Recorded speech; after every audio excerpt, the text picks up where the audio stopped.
And they give us 2 months to stay at the shelter, and then you have to go out again with your luggages and the kids and find another place. It's very difficult. Ɗum ɗon vraiment hino satti min pay ko an kadi janum kun mo mari 19 ans 18 19 entre ɗon o wawali heɓude ha joni komo janga. And also I have a kid that is like 18 to 19. Until now he doesn't have no school. Haray ɓe wallito men moƴƴa. So please help us. 312-642-5600, turnkey.pro answer line, 64636DA, turnkey.pro text line. There was sort of different approaches taken at that city council hearing. One was the plea, like from that woman. A mom, yeah. Mm-hmm. The other was a little bit more aggressive, I'd say. Okay, what do you got?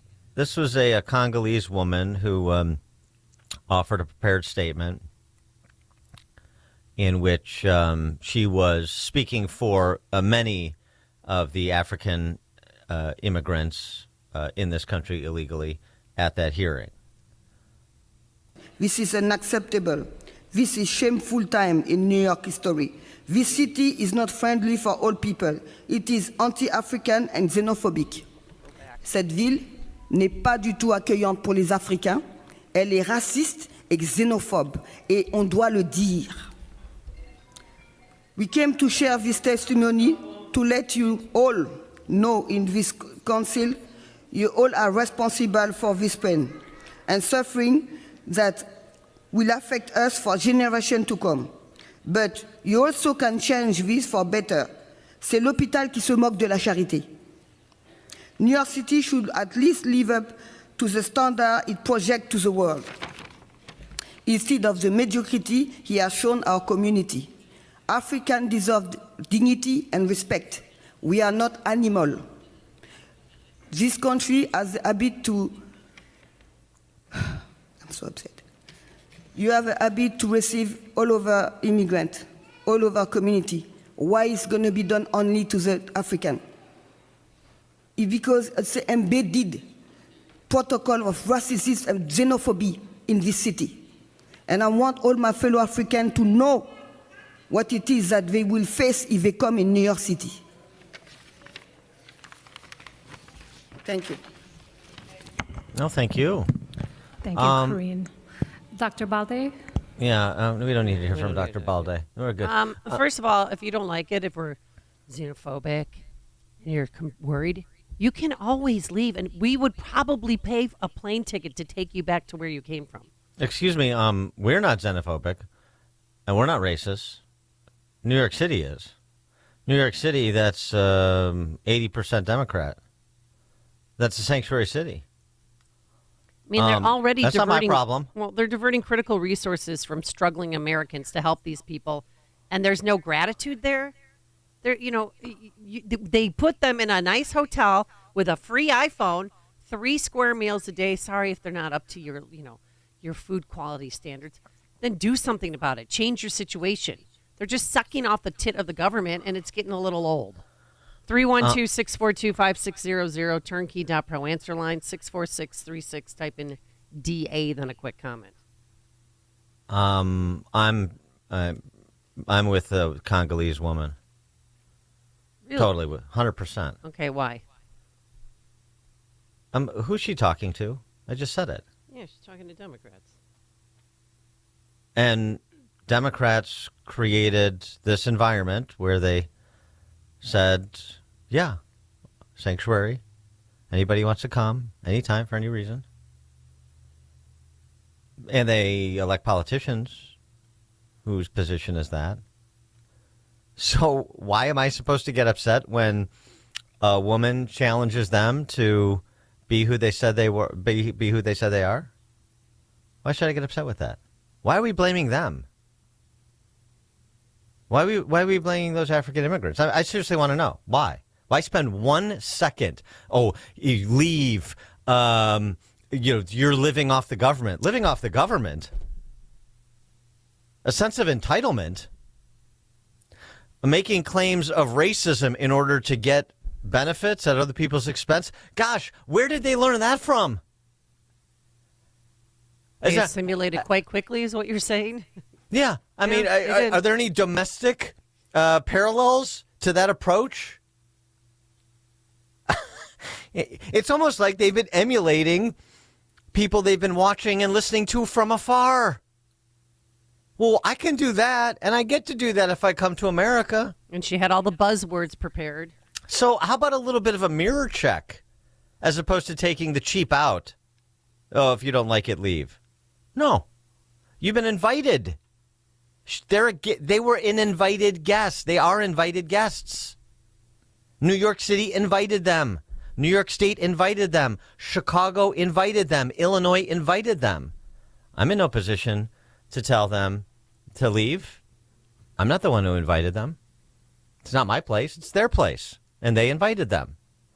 And they're making the same claims with some of the same declarations that our domestic friends make. So why not? This is exactly what Thomas Sowell was talking about. If identitarians got everything they wanted, what would be happening? We'd be killing each other. Well, now we are. And now we're all going to fight according to our identitarian group. We're all going to wrestle with one another to see who gets financed by the government, who gets the most benefits. That's the game we have chosen to play, and now our Biden buddies who have been invited here, they want to play too. So what's wrong with that? I just like a little bit of gratitude, if you. I don't know mind. Gratitude for what? Like, hey, thank you for providing us with this, but the food that you're giving us really isn't good. And so what? Why should they express gratitude? Do Americans express gratitude for other Americans paying their freight? Why single out the African immigrants?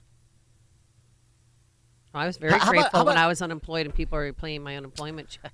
How about looking at this through the prism, rather than doing what they want you to do, which is jump on the ungrateful people who've entered this country illegally.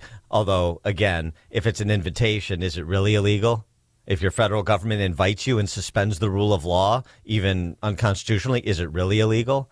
How about thinking about this a little bit differently and asking some asymmetrical questions rather than falling into the trap that the left wants you to fall into, so we can have this ridiculous binary about, Americans should be getting these welfare state benefits. How about nobody gets them? Oh, no, I don't. No, can't do that. Oh, Americans are being shortchanged. What about the Americans who are shortchanging other Americans? Yeah, I'm trying to. Are we going to ever get to a standard, or are we just going to fall into their trap of playing identity politics? 312-642-5600, turnkey.pro answer line. 64636DA, turnkey.pro text line. Is this who you want to be? Is this what you think the path is? Because I'll give you an example of what I'm talking about the bad example. I mean, it's entertaining what you're about to hear from Jessica Jackson, who addressed Chicago City Council and 49th Ward Maria Haddon, 49th Ward Alderwoman Maria Haddon specifically, but just as an example. Miss Jackson, if you're nasty, she is very entertaining. She's good. And I like her, and people are too cheery. Oh, we need more of this. But what's the message? Well, I mean, listen to the fracking message, as opposed to just getting your rocks off because somebody is yelling at a politician. So, Christmas is coming early this year. We're going to check that list when it go up on that wall for voting, and we're going to check it twice. Oh, yeah. And we're going to find out who's been naughty or nice based on how y'all vote. And we're going to start it off with Maria Haddon. Yeah. Chicago and some communities so angry? Why is all this kind of anti-immigrant sentiment coming up? And I want to explain to folks, it's because if we cared as much about black people and had over the decades as we do about everyone else, we wouldn't be here. But the money from a 20. All right. That would be Maria Haddon. Stepping out there, I see you. Don't get sarcastic because we can get jiggy, right? You set up here for that first 51 million talking about how you feel about black people and how you have to have the same energy for black people, and you ain't never stood on this floor talking about money for black people. You get on this floor and talk about black and brown because you somewhere in the middle with it, right? But I'll tell you this, and I'm telling every other black alderman in here today, you vote for the money for these immigrants today, and we coming for them seats. You can believe that. You're going to stop pimping the black people's plight to get brown people, as y'all call it, money. You're going to give us our press conference up there on the 3rd floor, keep talking to the mayor's boy with the clink clink from his past. That's why he got to do what the mayor say do. Him and a lot of other ones in here with these shady pasts. That's why you got to vote the way that you vote. But all of us ain't got shady passes. Some of us free out here, and we can vote how we want to vote, and we coming for those seats. Now, to align yourself with somebody who's obviously a one-term mayor, if he even makes it that far, you better be worrying about your job. You better be worrying about your longevity, because we're going to vote, and we're going to get you out, because you ain't doing right by us. That's what time it is. And for your law person that's next to you, I'm going to need you to check out that federal charge that I got against those public administrators over there for messing with black people's property. It's federal case number 23CV14590. All right? And on that note, if y'all don't give us our money for the black community, know this, we getting ready to file a federal injunction against City Hall for benign neglect to the south side and west side. You got that? Boom. Boom goes the dud.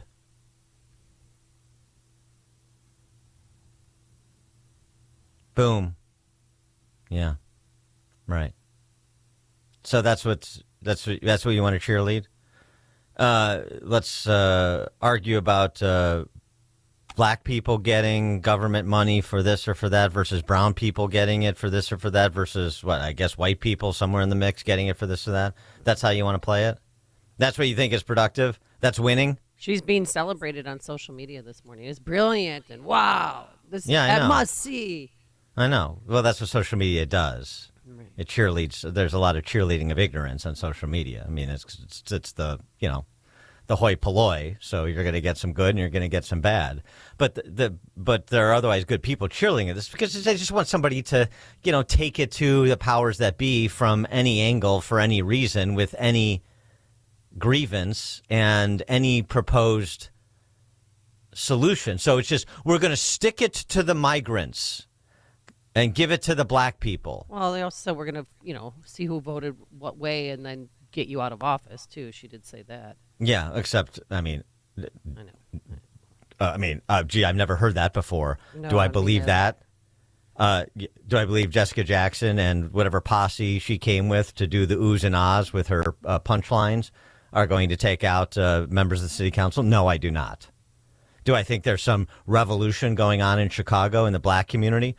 To take out, to stick it to the Democrat Party? No, I do not. Could they replace one identitarian alderman with another identitarian alderman representing a majority black ward? Sure, they could. And what changes? The name? Yeah, that's it. I mean, I just wish we could get people to think a little bit more deeply about this. It's just so easy to do the knee-jerk thing that Miss Jackson does. And so, the criticism is legitimate. The solution is not. It gets us nowhere.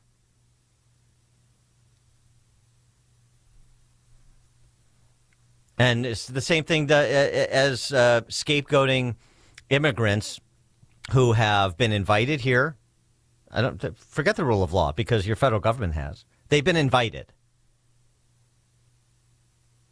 An open door is an invitation, isn't it? and they've been told they can stay, and they've been told they're going to get these benefits, and your fellow American citizens in metropolitan areas have seconded that motion. And you want to blame them for coming and saying, well, we can improve our situation by making our way, signing up on the app, getting a flight in.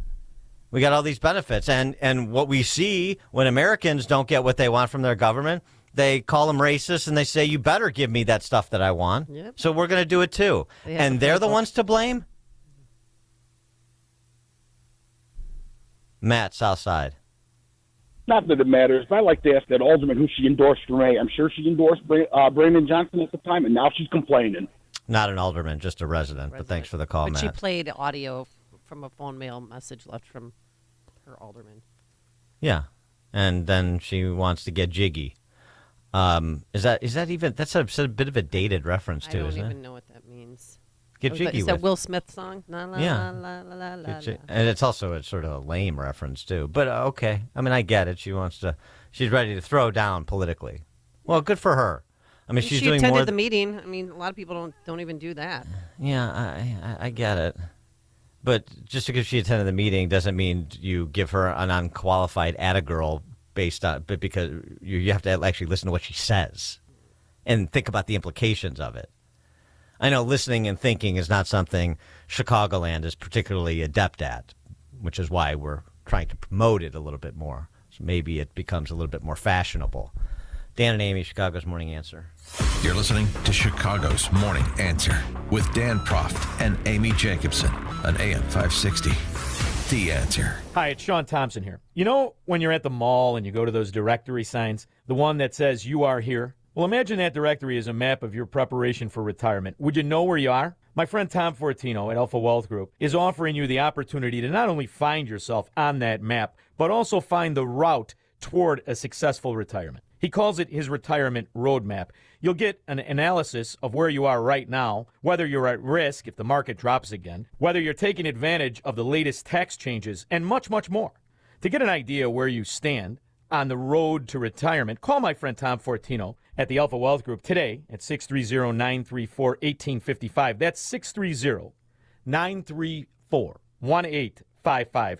And ask for the retirement roadmap or visit alphawealthgroup.com. And don't forget to listen to the Alpha Wealth Hour Saturday mornings right here on AM 560, The Answer at 9 a.m. Advisory services through Retirement Wealth Advisors, LLC, and SEC Registered Investment Advisor. Insurance and annuities offered through Alpha Wealth Group, licensed in Illinois. AM 560, The Answer. All right, coming up on Chicago's Morning Answer. We got a K through 12 hunk. We'll cross the fruited plains at 6:06. It's now 6 a.m. WIND Chicago. An encampment on a college campus. I'm Dave Anthony, Fox News. There is only one solution!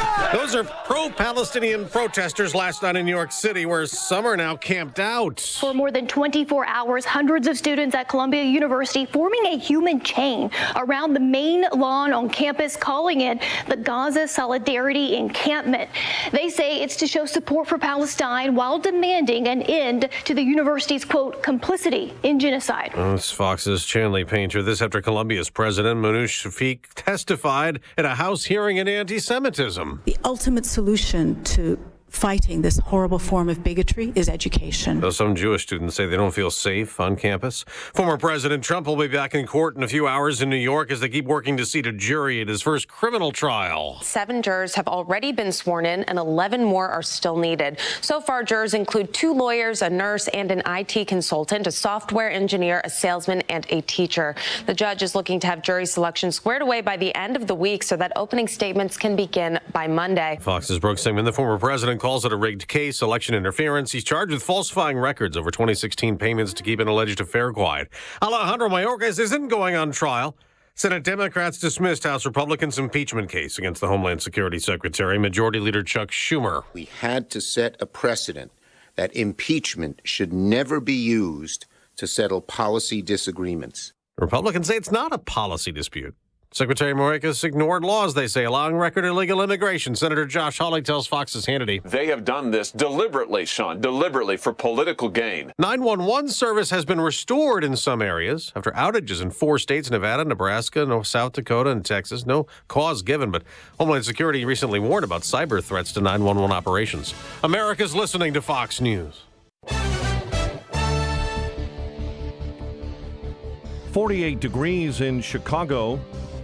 Right now we have partly cloudy skies at 6:02 on AM 560. The Answer. Good morning, everyone. I'm Mike Scott. Chicago aldermen are delaying votes on 2 of Mayor Johnson's financial measures.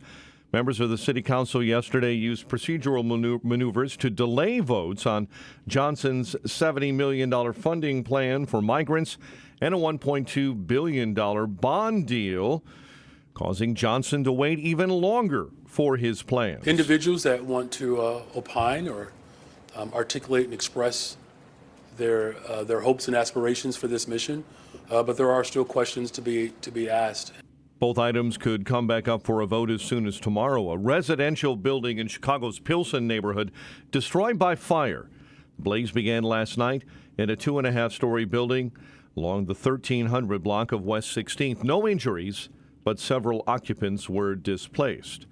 An investigation is ongoing after a developmentally disabled woman at a nursing home in Geneva became pregnant as a result of sexual abuse there. President and CEO Gil Fonger. It's an act of evil, a criminal act. The incident happened at the Markland Center, which first learned about the sexual abuse last week. 1 day later, the victim gave birth to a child at Del Nor Hospital.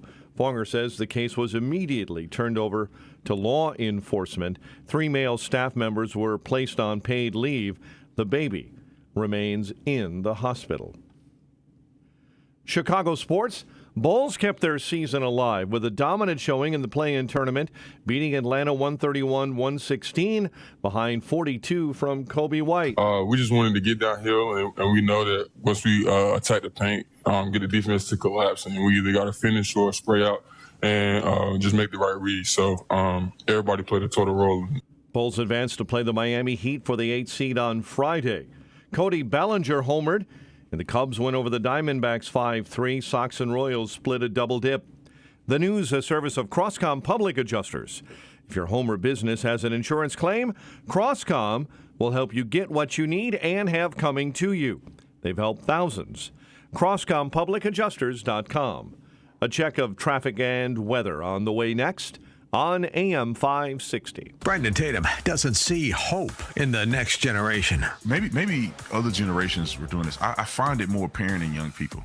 They're unequipped for success in America. They do not know how to multitask. They do not know how to think on the go. They're unequipped. And I think it's the lack of fathers, the lack of leadership and mentorship. The Officer Tatum Show, weeknights at 8, right before Sean Hannity at 10 on AM 560. The Answer.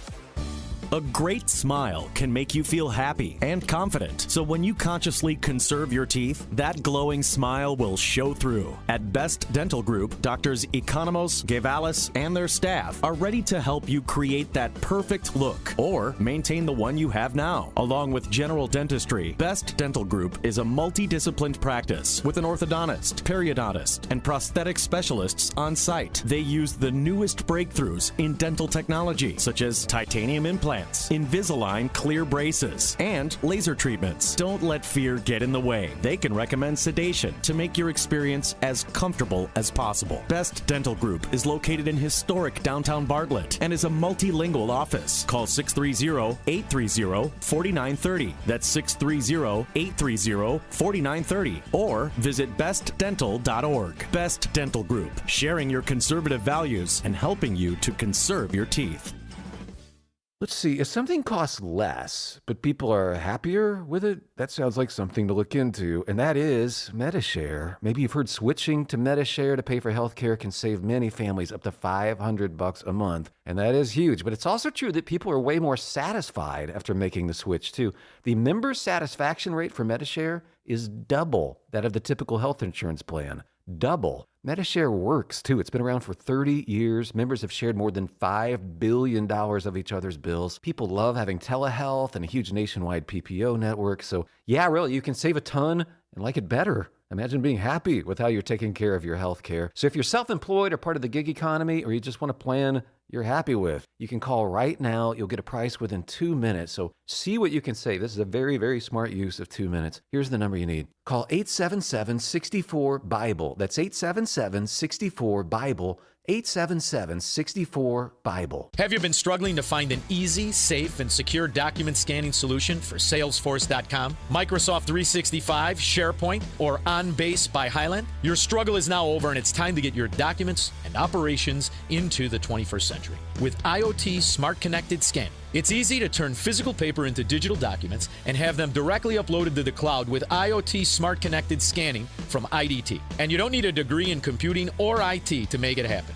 Using QR code technology uniquely configured for your specific business, anyone can set the IoT Smart Connected Scanning device up in 5 minutes or less, saving your organization money and valuable time. Remote employees can even capture documents and send them safely and seamlessly. Organize documents efficiently and securely with IoT Smart Connected Scanning from IDT. To see a demo or to order now, go to ready4idt.com. That's ready4idt.com. Use promo code SMART and receive 10% off your order. IDT, putting paper in its place.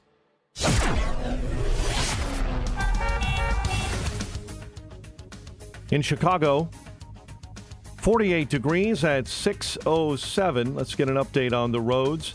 Team Hochberg Traffic Center time.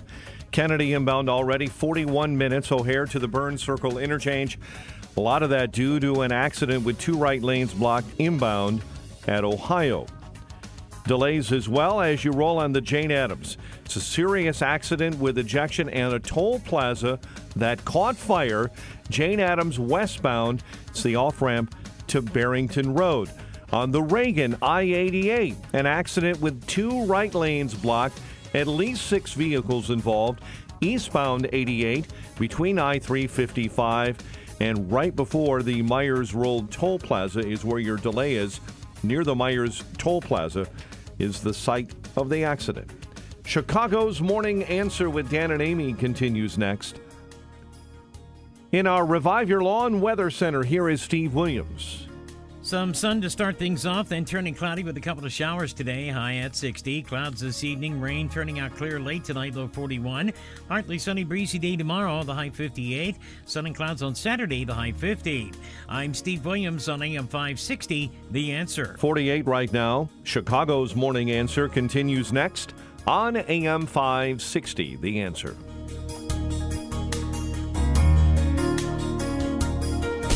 Now, from the Signature Bank Studios, this is Chicago's Morning Answer with Dan Proft and Amy Jacobson on AM 560. The Answer.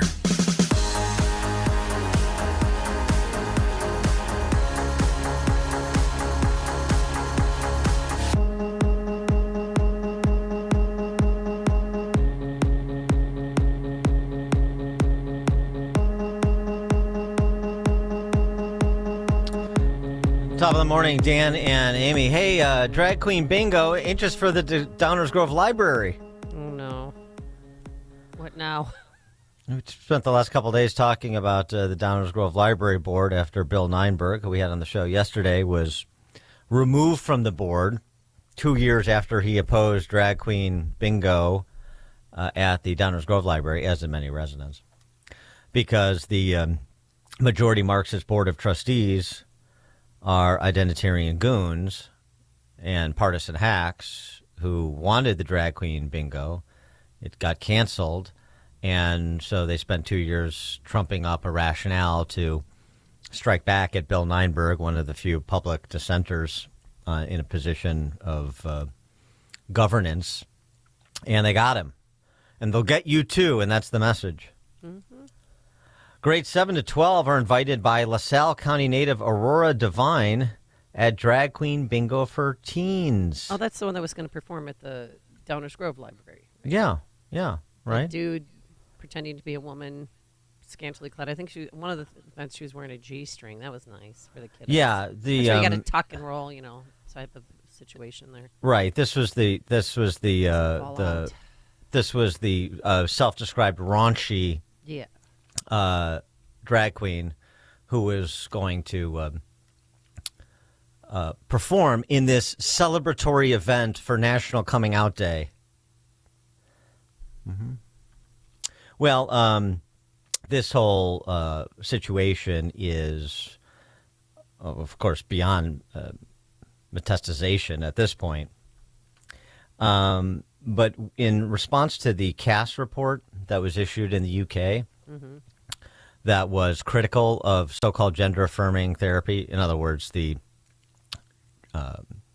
manipulation of the body chemistry and mutilation of children, that's what we're talking about. We have a situation going on in this country, and again, it's coming from the medical community, as if they can't discredit themselves enough, although there is pushback here. But the Teddy Getz. What's that? Teddy Getz, they, them pronouns, psychiatric resident at the University of Pennsylvania. He got his MD at Columbia. He studied gender studies at Yale. He earned his MS degree for developing the first animal model of gender-affirming hormone therapy. So now they're going to play Mr. Potato Head with the animal kingdom? Okay. Their lived experience, the pronouns they, them, I think I mentioned. Their lived experience as a non-binary, trans, queer, neurodivergent, chronically ill Jewish person informs their writing, research, and clinical work. That's a lot. There's a lot there. Mm-hmm. Can you repeat that one more time? Their lived experience as a non-binary / trans, queer, neurodivergent, chronically ill Jewish person informs their writing and research.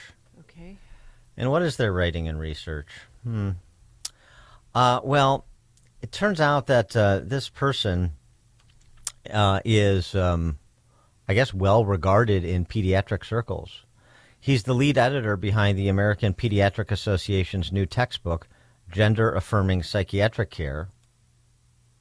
The new textbook is being pushed as the standard for treating trans children, despite the fact that 7,000 plus pediatricians have called for it to be removed. The book says you must affirm any child who says they're transgender, and the parents must be told that gender-affirming care is the only option. Why? Because a non-binary, trans, queer, neurodivergent, chronically ill Jewish person who's playing Dr. Mengele with the Animal Kingdom at the University of Pennsylvania said so. And then, so fast forward to these events not being for just Downers Grove anymore, because if you listen, go back and listen to some of the clips we played yesterday, and I posted them online. If you listen to what that venomous shrew, Leslie Sadowski-Fugit, had to say, and you listen to any of these leftist automatons about the gender-affirming business, it is always celebratory. And then there's this danger. If you don't be celebratory, if you're not celebratory, then they kill themselves. Right. None of that's true. Yeah, but it's doctors repeated. say it all the time. I mean, that's the pablum that they use. You know, if you don't do this, you put the risk of your son or daughter committing suicide. Some doctors say that. It's mostly political operators, including political operators masquerading as primarily medical professionals. And we saw that during COVID. Mm-hmm. How'd that work out? So, I mean, this is not just in the school. Now you have to contemplate that if, you know, you have a child of an age such that you access a pediatrician. So that was why thousands of pediatricians across the country are balking at this, you know, officially sanctioned textbook that's being distributed as the, you know, the Bible for dealing with gender dysphoria, apparently. And now you understand, I guess, why it seems to be everywhere you turn. The only thing that's increasingly difficult for me to understand is why people are surprised. Give you an example. DeWitt, Michigan. I'll just span the globe here. DeWitt, Michigan, one Clinton County school is teaching an optional lesson that will share and explore pronouns with students in one of its elementary schools. The letter was sent home to Shavy Road Elementary parents, informing of the upcoming teaching.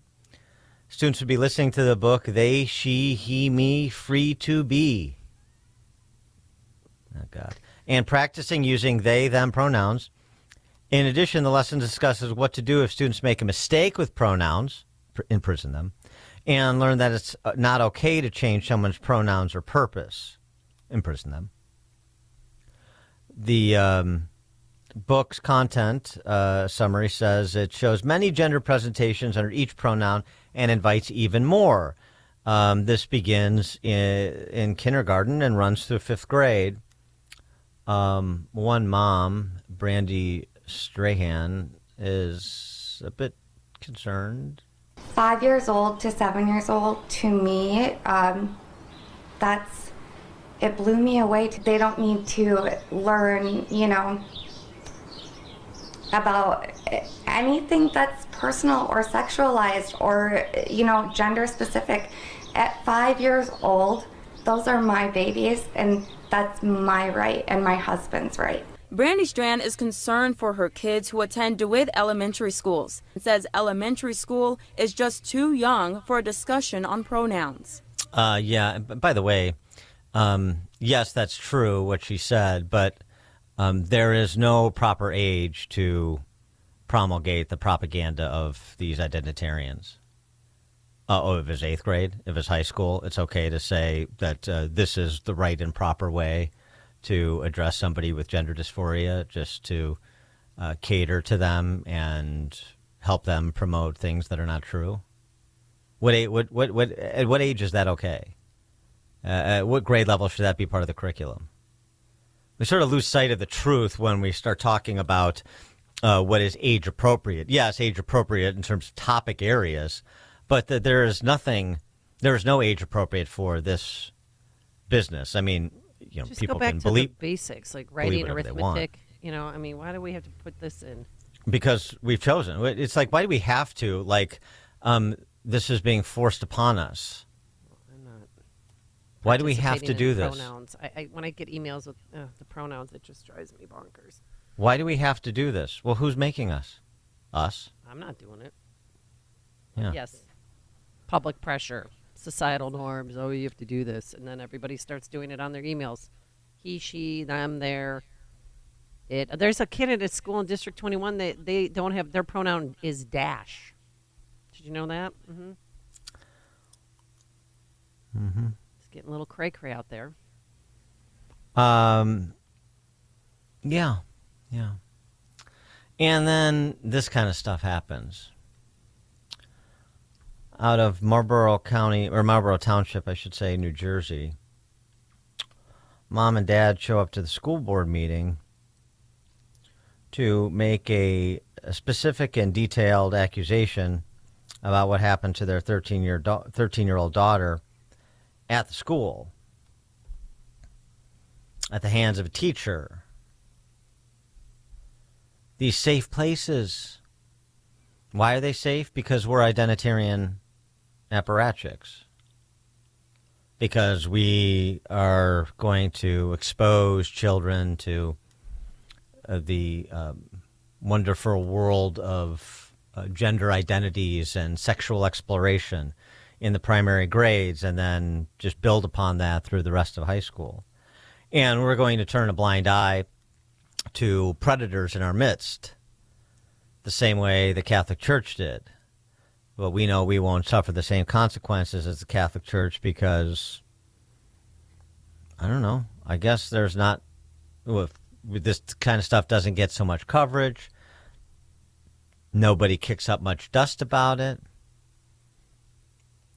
I guess there's a lot of, people with the, why are they making us do this? Why are they doing this to our children kind of attitude? They're helpless. They don't have agency. Well, people in charge don't feel the same way about themselves, so they'll take advantage of that attitude. Here's a mom of a 13-year-old daughter who was allegedly sexually abused in school in Marlborough Township, New Jersey, addressing the school board, and her husband is there in tow. Failed, my daughter. You failed to establish mechanisms to prevent abuse, to prevent the atrocity that happened down that hallway to my 13-year-old daughter. My daughter was sexually abused in this school, in a hallway, on a camera, by your teacher, Jenna Shabika. You let this predator in our school. No denying, she's on video. A teacher who I've since learned through your peers, your employees, has a history of problems, sexualized conversations with children, bullying peers, intimidation, misconduct. Your teacher was moved from school to school for her actions. Your teacher with the disciplinary actions was kept in this district. She molested my daughter. The school failed to establish rudimentary training policies and mechanisms that are required teachings for the state to identify and protect against foreseeable harm to our students. Now it gets worse. Right? My daughter, our daughter, after being sexually molested in your school, in your hallway, she then has to return to school and return to the accuser's classroom so we could figure out how to deal with this public molestation. How about that? How about she had more torment in a classroom, in a building filled with adults, and she got more torment? Well, you figured it out. Sexually molested in that hallway, touched on video. The school failed to see the situation for my child. Then when the damage was done, the lawyer in this district writes me a letter. And I'm going to quote his line. If anybody should be aware of this teacher's proclivities, I hope you know the definition of that, it should have been Jane Doe's parents. He blamed me for what happened down that hallway. Your teacher, Gianna Shabika, molests my daughter in school, sends me a letter. The lawyer's in this room. He's in this room. And he said it was my fault. Got to direct your comments to the chair, please. I got 3 minutes right here. Come over, Sal. I got 6. Go ahead. Good. He sent me this letter. Please. Come on, my husband has cancer. He's got chemo throat. I'll talk for him. He sent me this letter. I have a copy that it's my fault. My daughter was sexually abused at school. I said the quote by a teacher you failed to protect my daughter from. I hope that you are not remembered for the ethical complaints in Florida. You know what you're going to be remembered for?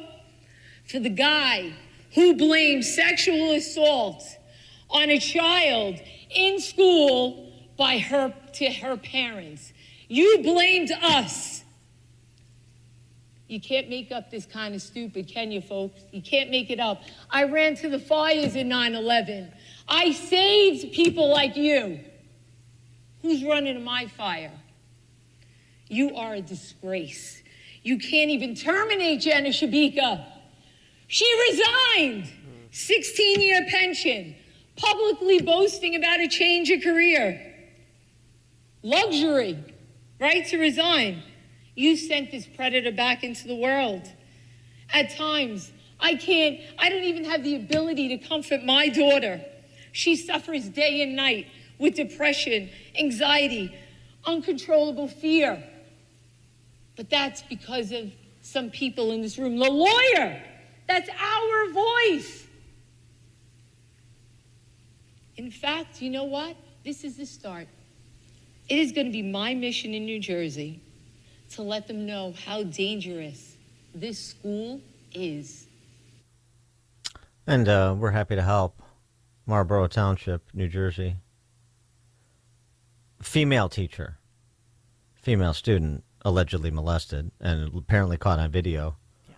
And enough that the superintendent said publicly she was removed from her position, but we find out from mom that she was allowed to, quietly resign. Yeah, so she keep her pension and not face any jail time probably. And to the extent that this was known, there's other questions about what reporting was done, because now the police are investigating the alleged incident. Now they are, because of what mom had to say at that school board meeting. And it all ties together, folks. It all ties together. But we're told anything short of full-throated celebration of mental illness, however it manifests itself, of identity politics for the purposes of acquiring political power to silence and generally antagonize, eliminate from the public square people of faith, and particularly Christians most specifically, conservatives politically. It all ties together. So just one wonders how many more examples must be presented before you start to think that maybe if I haven't had to experience this to this point, maybe rather than hoping to keep my head down and avoid it, I should try to get ahead of it with other people that have some common decency in and around my community. Because of what's happening in DeWitt, Michigan, that is, what happened in Marlborough Township, New Jersey, what happened in Downers Grove, what's happened in so many other schools and communities. I mean, it all comes from the top down, like a fish rotting. Here was Miguel Cardona. He's your Secretary of Education.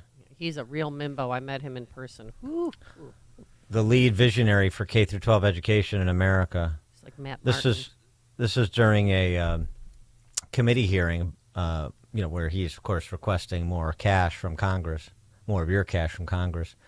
And Representative Andrew Clyde from Georgia has a simple question. Can you define what a woman is? I'll respond, Congressman Clyde, the way I did last year. I'm here to talk about the budget and how to support the students in your district. Well, I think it's very important that you determine that you know how to define a woman. As Ms. Frankel mentioned over there, she wanted to be sure that women had their fair share of funding. If you can't define what a woman is, how in the world can you determine that they get their fair share of funding?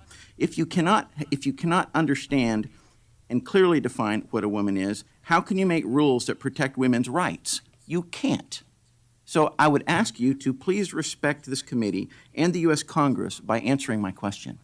I respect your role. I respect this committee. And I said I'm here to talk about the budget. And if you have a question about the budget, I'd be happy to respond. I'm asking you a question. And it just goes on for another 30 seconds like that.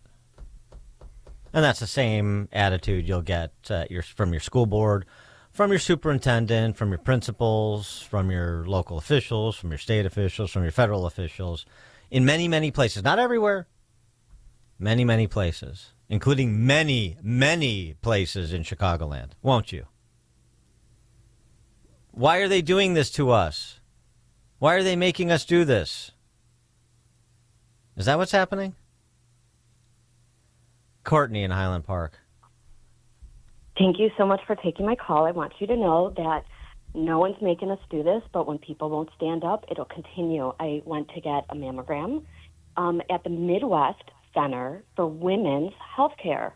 Let me tell you, by their website, they have offices in Algonquin, Arlington Heights, Buffalo Grove, Des Plaines, Elgin, Evanston, Glenview, Hoffman Estates, Park Ridge, Skokie, South Elgin, and Vernon Hills.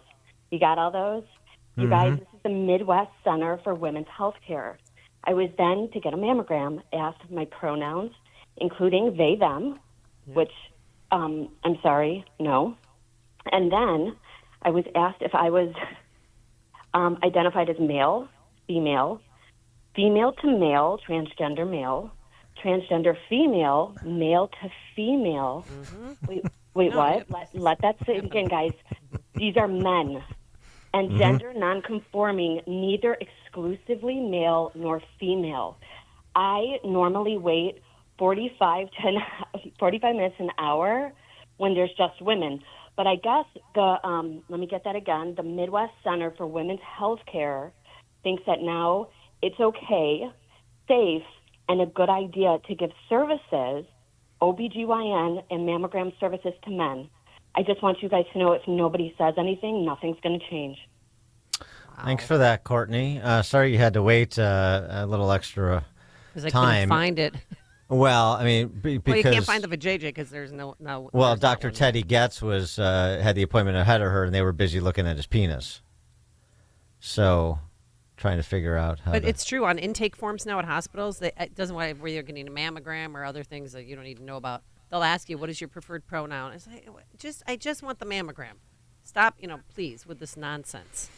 They won't stop with the nonsense. You got to make them stop. Coming up 6:36, we'll talk to lawyer Adam Mill about the Trump trials, and we have a representative of the jury pool in which the Trump lawyers are fishing. This is somebody who was not selected to be on the jury, but only because she had a scheduling conflict. It'll give you a real sense of what Trump is dealing with. 6:36. Great insight into this witch hunt. But now let's head into the newsroom. Here is Mike Scott. 48 degrees at 6:33. Former President Trump's criminal trial in New York resumes with another day of jury selection. As of now, 7 jurors have been chosen. A panel of 12, along with 6 alternates, must be ultimately selected.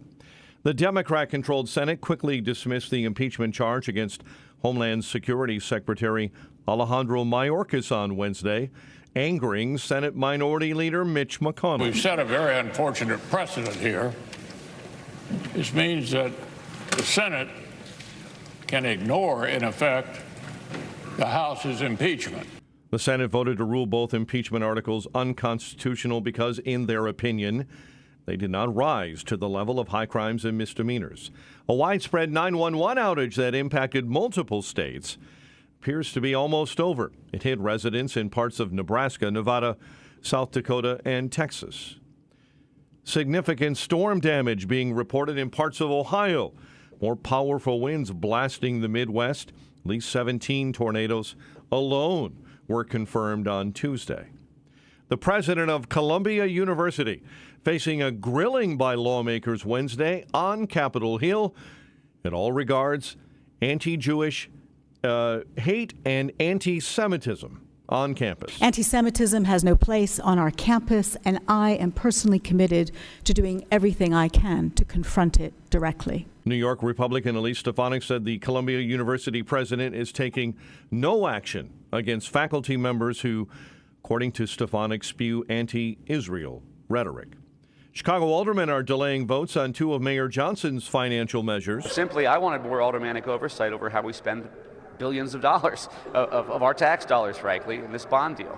And sadly, we fell a few votes short today. Members of the city council used a procedural maneuver to delay those votes on a $70 million funding plan for migrants and a $1.2 billion bond deal.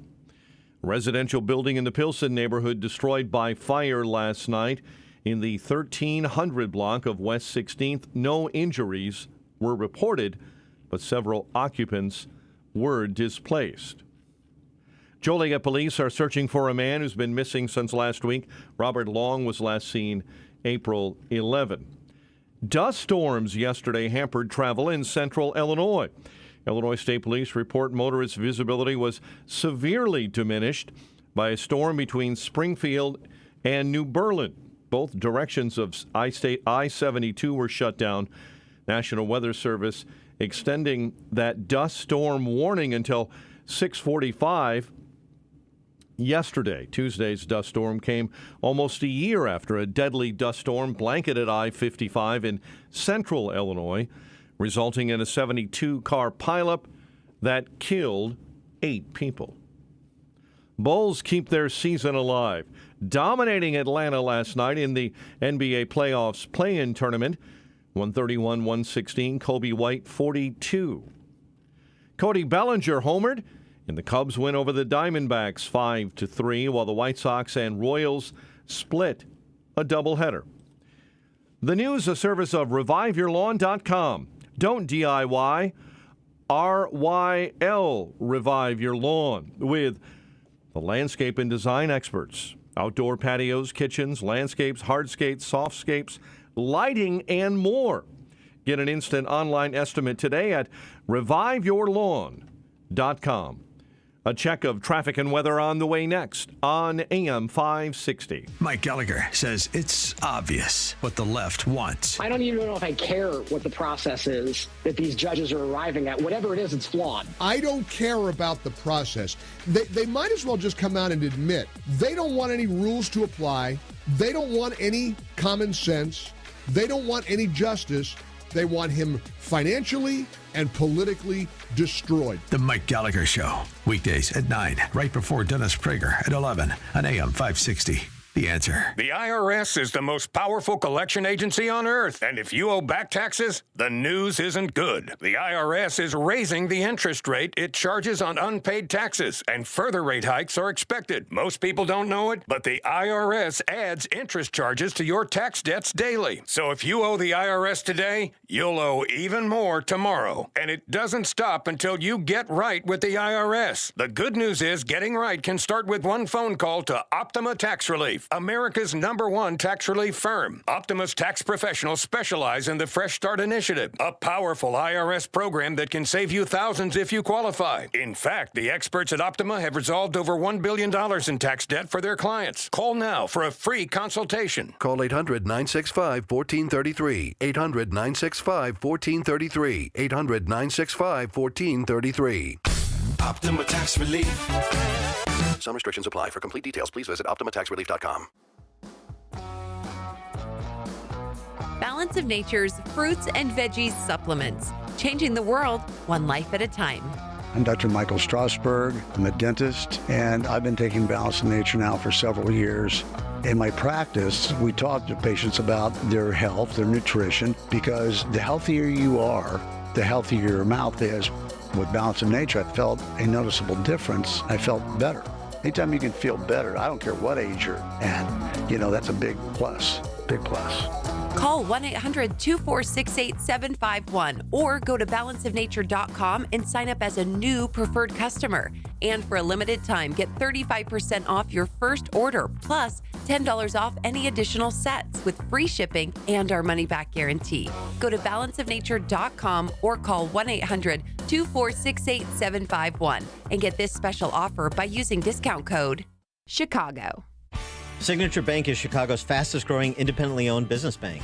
It's a bank where relationships still matter. Signature Bank knows your name and your story. I'm Dan Proft, and I know this because Signature Bank is my business bank. I'm Frank Vance, co-owner of Egan Vance Insurance Agency on Chicago's Northwest Side and a customer of Signature Bank. In my line of work, we pride ourselves on being there for our clients when they need it the most, and we recognize when someone does the same for us. As Egan Vance was expanding, we wanted to buy a much sought-after building in the neighborhood. We couldn't waste any time. I called Signature Bank, and that was all it took. I didn't have to talk to multiple people in siloed departments with multiple forms to fill out. One call did it all. As the one who was always looking out for my clients, it was a great change to know that my bank, Signature Bank, was looking out for me. Signature Bank is looking for their next success story. To learn more about turning your business vision into reality, visit signaturebank.bank. Signature Bank, helping local businesses succeed. Member FDIC, Equal Housing Lender. Don't pay retail for your diamond engagement ring or gift. Come to cleanorigin.com. 641, 48 degrees right now. Let's check the roads. In the Team Hochberg Traffic Center, it is a service of Rasmussen University. At Rasmussen University, they offer 50-plus programs from health sciences to business to nursing, online, on campus. Learn more at rasmussen.edu. Inbound Kennedy, right now an hour and 10 from O'Hare into the Burns Circle interchange. The Ike on the inbound side, 1 hour, 390 into the old post office.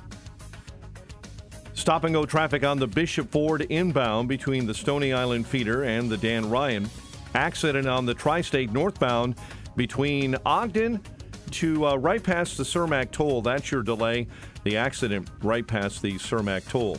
And they continue to work on the accident site on the Jane Addams westbound. It's on the off-ramp to Barrington Road. Chicago's Morning Answer with Dan and Amy continues next.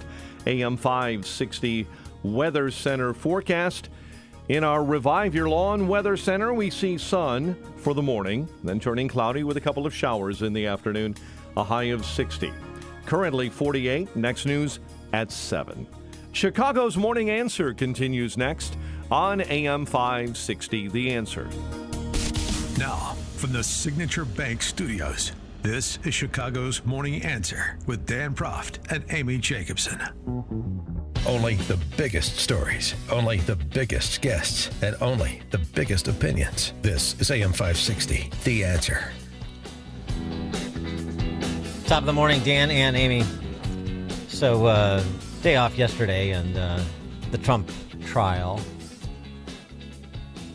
We got to look at one of the members of the jury pool that was not selected, but only because she had a scheduling conflict. Right. That's the only reason why. And this might be another reason why Dan Proft is single, too. But I don't know. She was otherwise, I'm reading between the lines, but she was otherwise deemed to be someone who was able to be impartial. Mm-hmm. Here's what she said to the assembled press after going through the process of becoming a member of the Trump jury and then that not happening. Can you share your opinion of the former president and why you felt that you could be unbiased? I'm not a fan. During COVID-19, I lived with someone who was immunocompromised, and I think his handling of COVID-19 was abysmal. I have a sister who is adopted from China, and the comments he made about China when he was running for president made her very anxious and therefore made me angry. There are policies he has supported that regard women and reproductive health that I do not agree with. And I think all of that needs to be addressed.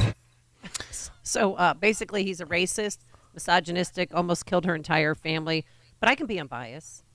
Yeah, the key phrase there, too, at the end is all of that needs to be addressed. You know, like in a jury trial where we can punish him for disagreeing with our political views. Yeah, no, exactly. Yeah. Okay. Well, don't worry, young lady, because there are many behind you who I'm sure share your similar attitude. And as we've been saying, too, I mean, if you're going to put together a little Star Chamber proceeding and you're going to have a conflicted judge and a political hack pursuing his own political ambitions rather than a prosecutor operating under the rule of law, then you might as well wire up the jury, too. I mean, don't leave anything for chance, God's sakes. Sure reminds me of that, the lead juror, the foreperson in the Georgia Trump case. Remember that?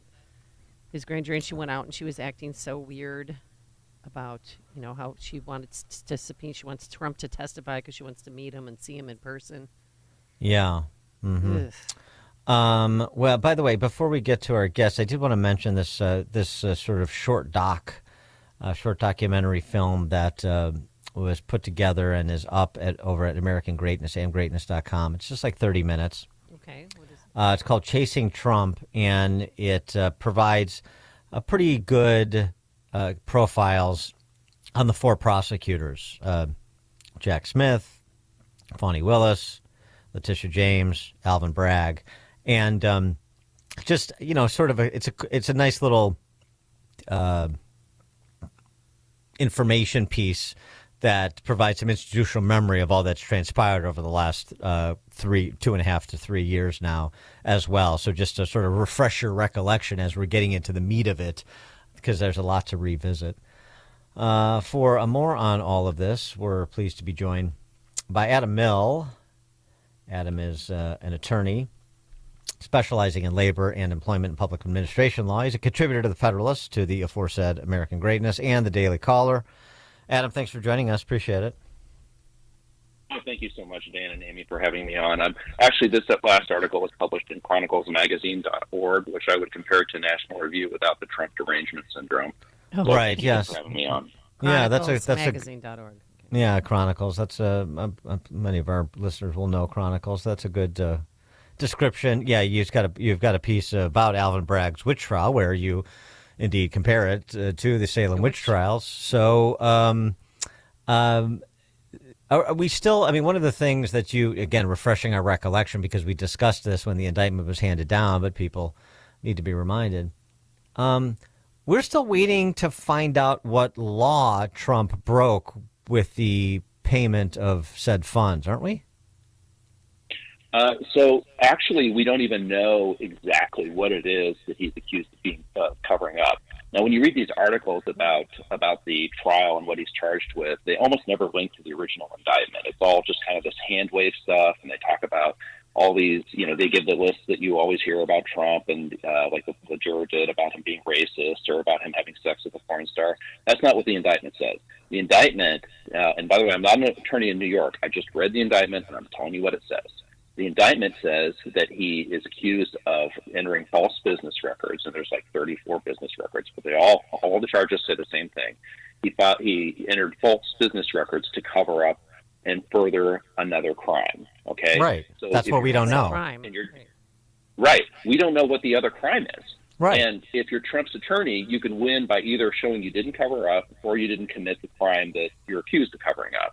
But Bragg has gone all the way to the jury trial, and he's bringing the jurors on, online, and he still has not identified the crime that Trump is accused of covering it up. And when he interviews it, he's like, well, I don't have to. And sometimes he talks about election expenditure disclosures, and other times he talks about committing fraud on the electorate. I don't even know what crime that's supposed to be. At one point he says, it's the actual agreement between him and Stormy Daniels that's illegal. But he doesn't know. It's a moving target.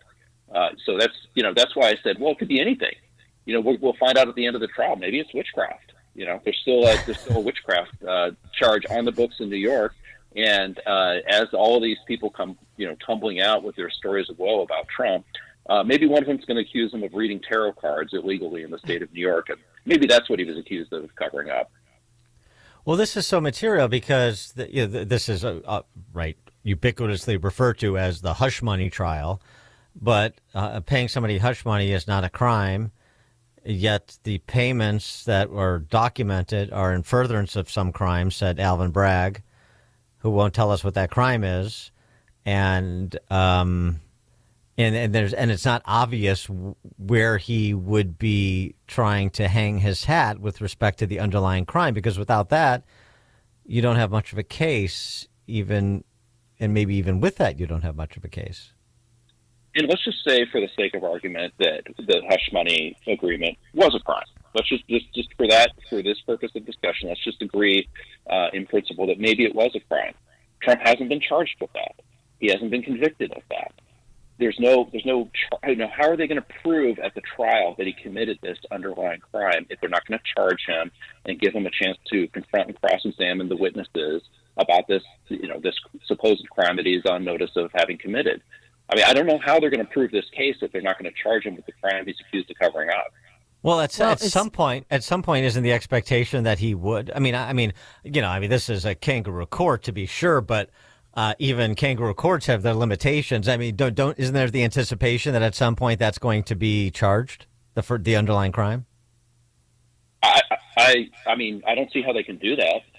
They can put a jury instruction asking the jurors to find that a crime was committed, but if he wasn't put on notice of the charge, I mean, if I were the attorney, I would immediately file a motion as soon as the jury's impaneled for the prosecutor to articulate what crime he's supposedly accused of covering up, and I would move to dismiss. This is ridiculous. I mean, I don't understand how you can put someone on trial for covering up a crime without saying what crime they covered up. And the money that he used did not come from his campaign fund, right? Wasn't a check written Correct. to Michael Cohen, like 3 separate checks?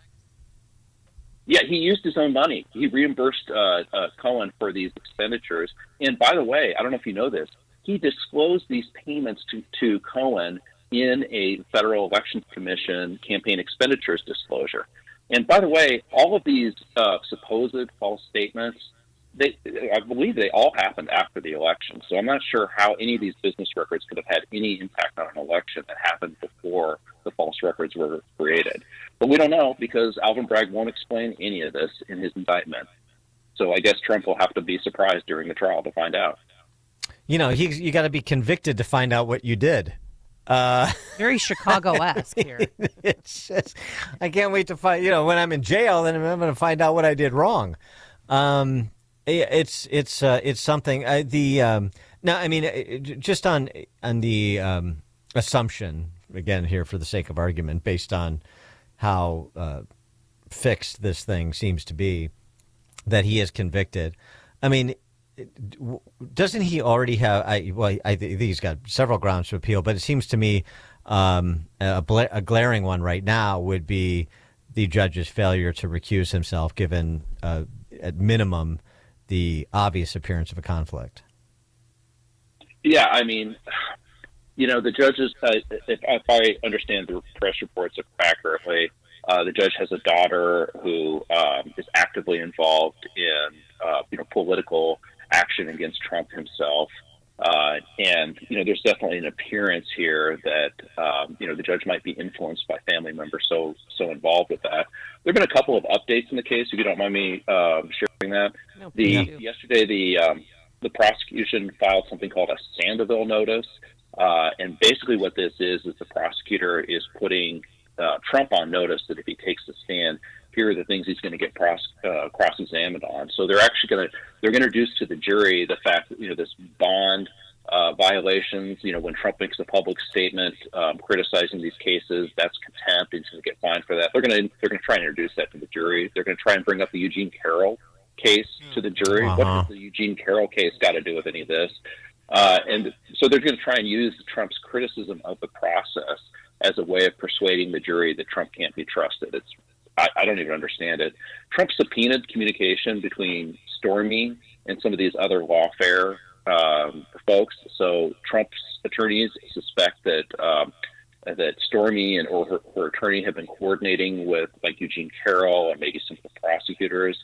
He's also subpoenaed the records of some of these former prosecutors that worked on the case to try and get a hold of records. But there's this story, I don't know if it's true, but it's a good story, that when they tried to serve Stormy, she refused to accept the subpoena, and they had to, put it at her feet. Oh. And now they're arguing that they don't have good service against Stormy. But so they're definitely trying to resist giving Trump documents that he could use to defend this case. But they can't show the Billy Bush Hollywood Access Hollywood tape. That's not going to be played in court, correct? I did not see that on the Sandoval notice, but I would be shocked if they didn't try that. Yeah. Yeah, they can reference the content of it, but they're not going to be able to play the video. I mean, the whole point here is this is just it's all prejudicial. More grounds for appeal. It's all prejudicial. There's no probative value. This is just in case you have any sympathy or empathy for this guy, or maybe even like him a little bit. Here's all the reasons you shouldn't like him. This is just conviction by character assassination, is what it is. It has nothing to do with the underlying law. And so this is a political argument to affect a legal outcome, as far as I can tell. Yeah. Did you happen to see Trump's visit to Harlem? I think it happened yesterday. Yeah. Right. The video of it. Yeah, I mean, the bodegas. I think they're going to. Right. I think they may be surprised that Trump still has some sympathy.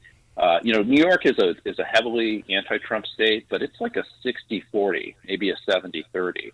So if you have 12 jurors, there very well could be somebody on there who remembers Trump from the old days. And the odds are a little bit more stacked against him in Manhattan, though. The other thing too, I mean, just in terms of calling interesting witnesses, if this is going to be, the complete circus that it's setting up to be. How about Trump attorneys call Cy Vance and call the U.S. Attorney for the Southern District to have them testify as to why they passed on this very same case? How about calling Alvin Bragg to have him explain why he initially passed on it? Yeah, I think you could probably bring people in from the Federal Elections Commission to explain why they passed on pursuing any kind of election charge against Trump. Yeah, I think there's a lot to work with, but they are hampered by the fact that they don't know what crime it is they're accused of covering up. Yeah, that's and absurd. So if they knock down one argument, another one could spring up, in its place. It's really unfair. Adam Mill is an attorney specializing in labor, employment, and public administration law. He's a contributor to the Federalist, to American Greatness, and the Daily Caller. His recent piece, Alvin Bragg's Witch Trial, you can find at Chronicles. And again, that documentary it's 30-minute documentary on the four prosecutors is over at American Greatness, amgreatness.com. It's called Chasing Trump. Adam Mill, thanks for joining us again. Appreciate it. Thank you so much. Thank you. And he joined us on our turnkey.pro answer line. It's news, opinion, insight. This is Chicago's Morning Answer on AM 560.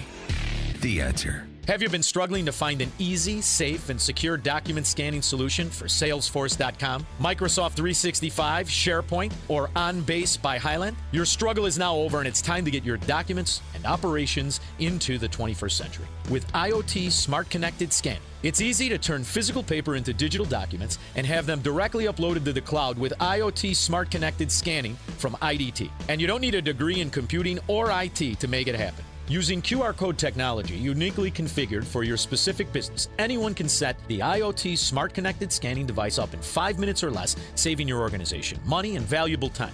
Remote employees can even capture documents and send them safely and seamlessly. Organize documents efficiently and securely with IoT Smart Connected Scanning from IDT. To see a demo or to order now, go to ready4idt.com. That's ready4idt.com. Use promo code SMART and receive 10% off your order. IDT, putting paper in its place. From breaking news and weather across the country to insight from the brightest minds in conservative opinion, it's Salem News Channel, home to the biggest shows on TV, like Hugh Hewitt weekdays at 6 a.m. Eastern, followed by Mike Gallagher at 9. Join SNC, where facts are sacred, critical thinking is celebrated, and the pursuit of truth is unwavering. Watch Salem News Channel free, now on Xumo Play. Learn more at snc.tv/Xumo. AM 560, The Answer. All right, coming up on Chicago's Morning Answer. BLM Brandon is no Father Flanagan at 7:07. Now into the newsroom we go. Here is Mike Scott. The city council delays a vote on migrant money and a $1.25 billion bond deal. Residential building in Pilsen destroyed by fire overnight. A Geneva nursing home resident gives birth after being sexually abused. Bulls beat the Hawks in the NBA's play-in tournament and move on. Cubs clipped the D-backs in the rubber match of their series, while the White Sox and Royals split a double dip. WIND Chicago News Time, 7 o'clock. They need 11 more jurors to put former President Trump on trial. I'm Dave Anthony, Fox News. So this morning, he'll be back in court in New York as the process continues. Nearly 200 potential jurors have been brought in. All are asked if they can serve and be impartial. Those who say they can't are dismissed. The former president is accused of falsifying business records to cover up a sex scandal involving an adult film star in the run-up to the 2016 presidential election. Fox's Tony J. Powers. Of course, the former president may speak again before going into the courtroom like he did Monday and Tuesday, calling it a persecution, 2024 election interference. There's no trial in the Senate for Alejandro Mayorkas. Democrats dismissed the Republican case against the Homeland Security Secretary. This whole impeachment was nothing more than a political show. Majority Leader Chuck Schumer says it's a mere policy dispute. Republican Senator Ted Cruz says Democrats are ignoring evidence. Mayorkas ignored laws allowing a record illegal immigration. They don't want to hear about the terrorists coming into this country or the criminals who are murdering Americans every week. They don't want to hear about any of it. Pro-Palestinian protests last night in New York City. That's at Columbia University, where hundreds of students have set up a Gaza solidarity encampment on campus. Hours after Columbia's president told a congressional hearing they're working to stop anti-Semitism on campus. But Columbia student Daniela Simons just told Fox they're not doing that enough. They don't feel safe. I've had my friends who were attacked for showing their Judaism, for wearing yarmulkes, for, showing their dog tags, for wearing Stars of David. Google has fired 28 employees who took part in sit-in protests, disrupting work at Google offices in New York and California. There are reports out of the Middle East. The U.S. may have given Israel approval for a new offensive against Hamas in an area of Gaza full of Palestinian civilians. That support reportedly would be in exchange for Israel not responding to Iran's weekend attack. America's listening to Fox News. 48 degrees at 7:02 on AM 560, The Answer. And good morning, everyone. I'm Mike Scott. Chicago aldermen are delaying votes on two of Mayor Johnson's financial measures. Fight over how we spend billions of dollars of our tax dollars, frankly, in this bond deal. And sadly, we fell a few votes short today. Members of the city council yesterday were forced to use a procedural maneuver to delay votes on Johnson's $70 million funding plan for migrants and a $1.25 billion bond deal. Allies of the mayor say they'll be back on Friday. A residential building in Chicago's Pilsen neighborhood is destroyed, catching fire last night. The 2.5-story building was destroyed. No injuries reported. Attorneys for Northwestern University and the city of Evanston were in Cook County Court yesterday, battling over a lawsuit filed by groups over the new Ryan Field being zoned for commercial use. The city and the school quickly argued to dismiss 3 of the 4 major lawsuit claims. The suit claims the city and state laws were disregarded and more votes should have taken place. Cook County judge put off that ruling yesterday and expects to issue a ruling later this morning.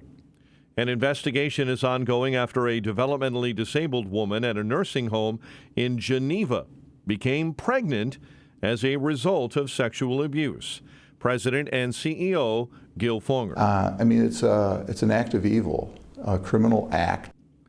The incident happened at the Markland Center, which first learned about the sexual abuse last week. One day later, the victim gave birth to a child at Delnor Hospital.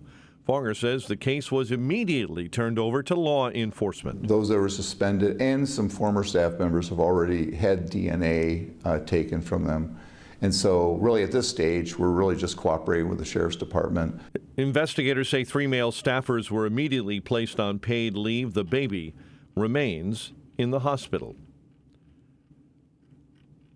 The NHL used social media yesterday to announce that the Blackhawks and Blues will face off in the NHL Winter Classic at Wrigley Field on New Year's Eve. If the timing is right, they'll play under the lights at Wrigley at 5 p.m. Hawks last played in the Classic in 2009 at Wrigley against the Red Wings. Bulls keep their season alive in the NBA playoffs. In that play-in tournament, they beat Atlanta 131-116 behind 42 for Kobe White. Cody Bellinger homered. Cubs beat the Diamondbacks 5-3, while the White Sox and Royals split a doubleheader. The news, a service of the daily podcast of Chicago's Morning Answer and the Sean Thompson Show. Subscribe free at 560theanswer.com/podcast. A check of traffic and weather on the way next on AM 560. Dr. Sebastian Gorka knows why they keep coming for Trump. They want him in prison or worse. Why? Because it's clear. If the election were free and fair and if occurred today, it would be a 49-state blowout. They know that if this man comes back and he can only serve 1 more term, he doesn't have to compromise with anyone. Therefore, he will be able to drain the swamp once and for all. America First with Dr. Sebastian Gorka. Afternoons at 3, right before Sean Thompson at 4 on AM 560. The Answer. Oh, the signs of spring are upon us. Birds are singing, crocuses are popping up, and your concrete is sinking. Permaseal can help with that. I'm Roy Spencer with Permaseal. As you start your spring cleaning, you'll likely see some cracked or sunken concrete, a sidewalk, stoop, driveway, or your patio. These problems will only get worse with time, but there is an easy solution. Our poly-level system can raise and level concrete quickly and effectively, putting an end to eyesores and dangerous trip hazards. Call today for a free estimate. 800-421-SEAL. Poly Level is the quickest, least expensive, and most durable system to repair your sunken concrete problems. Don't live with a problem that will only get worse. Permaseal has been making Chicagoland and Northwest Indiana homes healthier and more valuable for over 45 years. Call today to receive 10% off or up to 18 months no-interest financing. Don't replace it, raise it. Call 800-421-7325 or visit permaseal.net. Let's see, if something costs less, but people are happier with it, that sounds like something to look into, and that is MediShare. Maybe you've heard switching to MediShare to pay for healthcare can save many families up to $500 a month, and that is huge. But it's also true that people are way more satisfied after making the switch, too. The member satisfaction rate for MediShare is double that of the typical health insurance plan. Double. MediShare works, too. It's been around for 30 years. Members have shared more than $5 billion of each other's bills. People love having telehealth and a huge nationwide PPO network. So, yeah, really, you can save a ton and like it better. Imagine being happy with how you're taking care of your health care. So if you're self-employed or part of the gig economy, or you just want a plan you're happy with, you can call right now. You'll get a price within 2 minutes. So see what you can save. This is a very, very smart use of 2 minutes. Here's the number you need. Call 877-64-BIBLE. That's 877-64-BIBLE. 877-64-BIBLE. Balance of Nature's fruits and veggies supplements, changing the world one life at a time. A lot of times people don't understand what a supplement is. A supplement is in addition to your regular foods. It's really just an incredible formula, and I've been doing nutrients for 43 years. It has a tremendous effect on how I feel, my well-being. I love the way it gives me all my supplements for fruits and vegetables, which I take a lot of anyway. But I find that this gives me that supplement that I was missing before.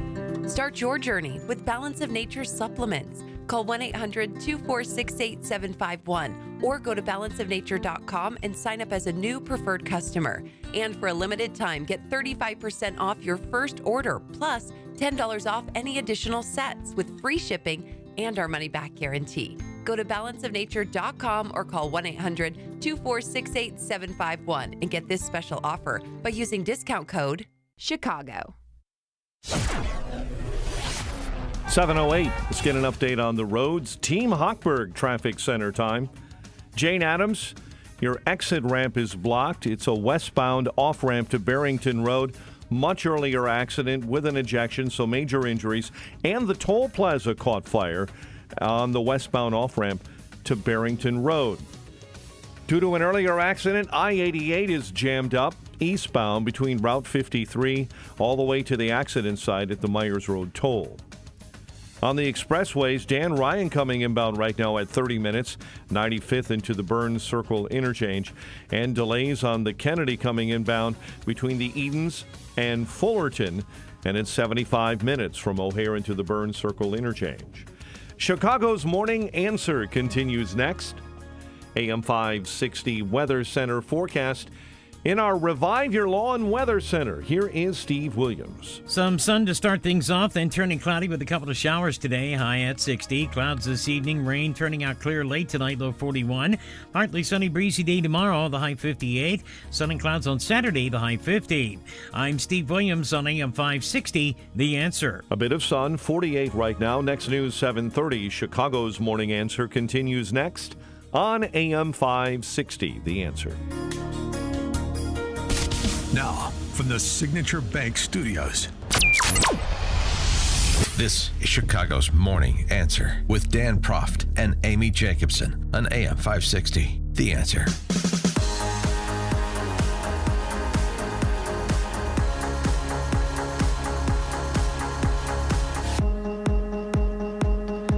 Top of the morning, Dan and Amy. Good piece by our friend Joe Epstein over in the Wall Street Journal on BLM Brandon. Brandon Johnson is no Father Flanagan. The Chicago mayor, and it's not just the mayor, but focusing on him, seems to believe there's no such thing as a bad boy. That's the old rap of Father Flanagan, you know, Boys Town, Nebraska. There's no such thing as a bad boy. Is that right? There's no such thing as a bad boy. They're just a silly kid or just a young person who hasn't been given the right mentorship and the right opportunities. was just a young person whose brain hasn't formed yet. The frontal cortex, what Judge Evans said. 312-642-5600, turnkey.pro answer line, 64636DA, turnkey.pro text line. He writes Epstein. He would fight crime, meaning BLM branded, by providing more employment for young gang members, mentoring, programs to shore up the family in poor neighborhoods, and anything else that promises reform of criminal behavior. And Epstein points out, well, that's a philosophy that's held by many residents. What do you see on television or from other elected officials or community activists? We need some programs out here.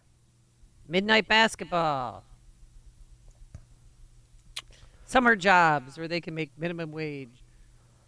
But Joe Epstein asks, what if there really are bad boys? And not a few bad girls. What if there are? Young men and women who consciously decide to deal drugs, carjack, join gangs, participate in smash and grab attacks in retail shops, engage in hit and runs with stolen cars, go in for drive-by shootings. What programs do we have for them? Well, the programs right now are no cash bail, no jail time. They care more about the criminal than the victim. The argument that Epstein makes is basically, look, the only government program I can come up with is pretrial detention. With the more serious the crime, the less the chance for bail and imprisonment for those convicted. Oh, boy. I mean, not exactly groundbreaking, but it is these days, I suppose. Pretrial detention, and the more serious the crime, the less chance for bail, and the more chance for imprisonment and longer terms of imprisonment. Right. Pretty straightforward, pretty simple. You get the majority of Chicagoans to agree, and then they'll turn around and vote for the opposite. 312-642-5600, turnkey.pro answer line. You can also reach us on our text line, 64636. Type in DA, then a quick comment. Well, I can help. I'm always trying to help. I've got a job for the kids, or jobs for the kids, that Brandon Johnson wants to get year-round employment. I know he prefers them on the government payroll, but they can be on the government payroll and still have a side hustle, really, make the kind of money that could support living comfortably in Chicago, if not safely. Human smuggling. It's all the rage among the teenagers, as Newsweek is reporting. 2 Dallas teens were arrested for smuggling, one of them a 17-year-old. They were offered $1,300 to transport. They're helping people get across the border into this country, and isn't that what we want in Chicago? So you'll be doing a community service, doing BLM Brandon and the Sanctuary City acolytes a solid, and you make decent money because the cartels pay pretty good. And you put the cartel money, on top of the ever-escalating minimum wage, and now you're talking about real money. 15-year-old male in El Paso taken into custody, charged with smuggling and evading arrest detention with the vehicle that was transporting 5 migrants. That's about 5,000. It's real money. Ted Cruz telling Newsweek many of the gang members who are involved in human trafficking or drug trafficking are teenagers, of course.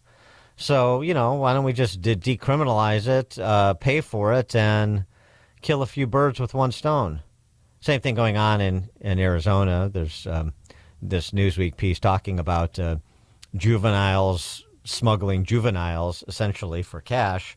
Talks about what's happening in Cochise County and other border counties in Arizona, where they're seeing a significant increase in prosecutions of juveniles for border-related crimes. As of November 2023, Cochise County Attorney, the attorney's office there, the prosecutor, prosecuted 33 juveniles for border-related crimes, 20 as adults, 13 as juveniles. That was back towards the end of last year. So it's something that's occurring. So, why don't we take the that example and just scale it here and stand up one of the pillars that BLM Brandon would like to stand up to make Chicago safer, but the Marxist way. 312-642-5600, turnkey.pro answer line, 64636DA, turnkey.pro text line. A related story, there is this movement afoot, I don't know if it's a movement, initiative that one individual seems to be taking, and he's a neighbor of yours, to get a ballot question on the November ballot that would provide for recall of Chicago mayor, subsequent to the November election. That would be at earliest in March of 26. But the whole idea is a petition drive to get a recall provision that Chicago residents could access if they ever wanted to recall a mayor, which I doubt they ever would. But hey, his name's Daniel Boland. If you're out there listening, please call us. But he's going to start this petition drive to collect 56,000 plus valid signatures by August 5th. So, and you know who's helping him is Governor Pat Quinn. Well, of course, Gadfly. How to do this, and because he helped with the referendum that passed against, the governorship. Remember when Blago was governor and they wanted to get him out, so they changed the state law to oust the governor. But BJ, not really worried. Okay, it's just some dude, Dan. It's some dude from the suburbs who's mad about the diversity and the formation in which we have put forward. We've had mayors close schools. We have mayors who have shut down public housing. We have mayors who have woefully underfunded many of the public assets that we are working to establish and build. So any individual that is somehow insulted, by this progressive agenda that, quite frankly, is being led by one of the most diverse cabinets in the history of Chicago. Dan Boland's racist. That's a diverse cabinet. That's the important thing. Right. Yep. Who's ever upset about this? Racist. Well, I guess. I don't know. This guy, based on what he told the Sun-Times, he's some retired network security guy. People can't even go out to the grocery store without getting mugged. People can't sell their tamales out on the street without getting accosted by people who are armed. These are armed juvenile thugs. That's one reason that just put me over the top, he said. But then he said this. Really, the thing that motivated me more than anything else was when the mayor had a meeting scheduled with the Sun-Times editorial board and then canceled it because you wouldn't go off the record. I thought that just violated every principle of honor and integrity. That's yeah, it. Okay. I could think of other things. Yeah, that's the hill you're going to die on. It was that issue. Oof. I wouldn't hold out too much hope for this initiative, even with Pat Quinn involved. Somebody as competent as Pat Quinn, tongue in cheek. Well, they tried this against Rahm Emanuel and Lori Lightfoot, and it went nowhere. So. Joe, Southside, you're on Chicago's Morning Answer. Hi, good morning. Hi. I was calling about the programs that you brought up, the lack of. I used to work for Cook County Boot Camp. It was a military boot camp style program that they sent detainees through. And it was a good program. We sent them through a GED program. We got them job placement. And unfortunately, it came under fire because they had sent some violent offenders through it. And now they put violent offenders on house arrest. So. Thanks for the call, Joe. Appreciate it. Yeah. Things have deteriorated is the message I'm getting from Joe, and I agree. It's funny. I was thinking about this a bit yesterday when I heard that Slim Coleman, speaking of Marxists, Slim Coleman had died. Remember when Slim Coleman provided, in his church in Humboldt Park, provided a sanctuary for Elvira Arellano? Oh, yeah, that woman. She was undocumented. Yeah, was about to be deported, so she kept hiding. And I think it was, overall, it was about 12 different area churches. She'd moved from place to place so she wouldn't get caught. So just think about that. That was in 2006. Oh, that feels like 100 years ago. So in 2006, the controversy was churches providing sanctuary for a single person in this country illegally who was going to be deported. Now the entire city is a sanctuary for people here illegally, and no one is getting deported. 18 years. 2006. Remember the city? That was a raging debate. Oh, yeah.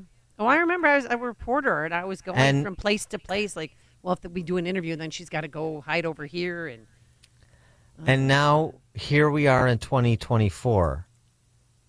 I mean, really think about that, because it's a wonderful illustration of how quickly and profoundly things go off the rails when you let them.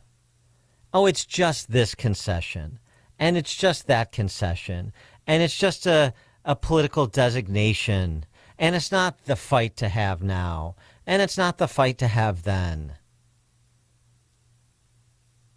One person here illegally taking refuge in churches with the No Borders crowd at the time, and now the No Borders crowd is in charge of the whole shooting match.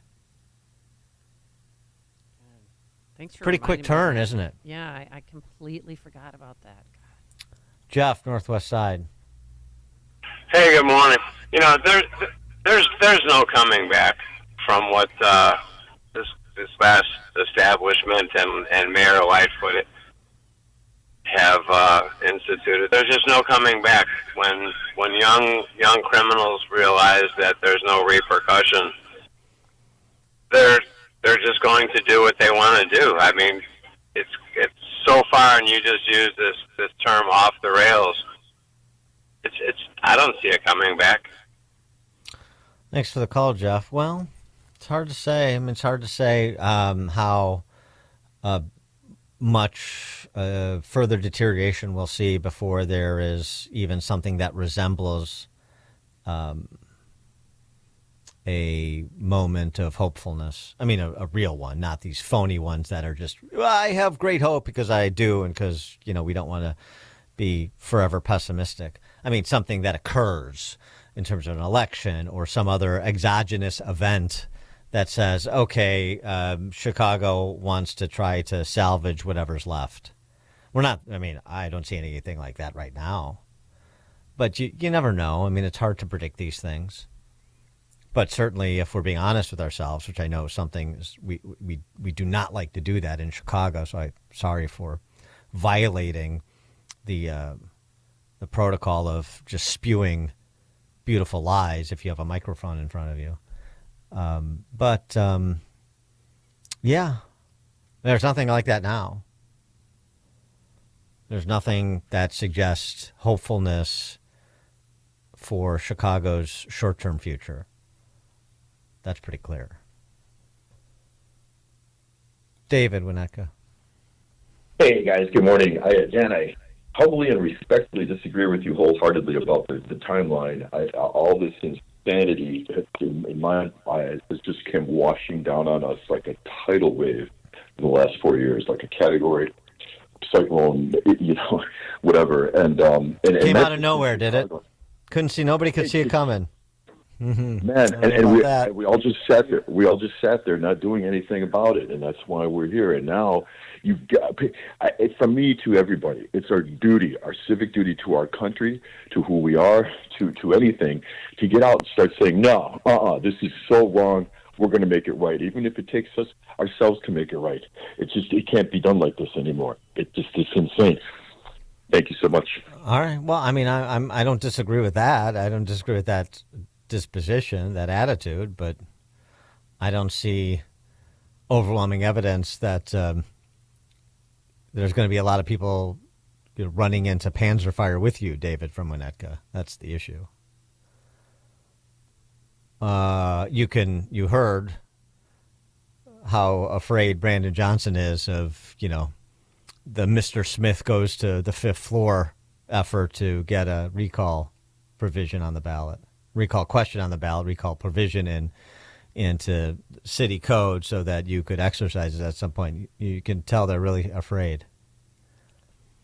George in Naperville.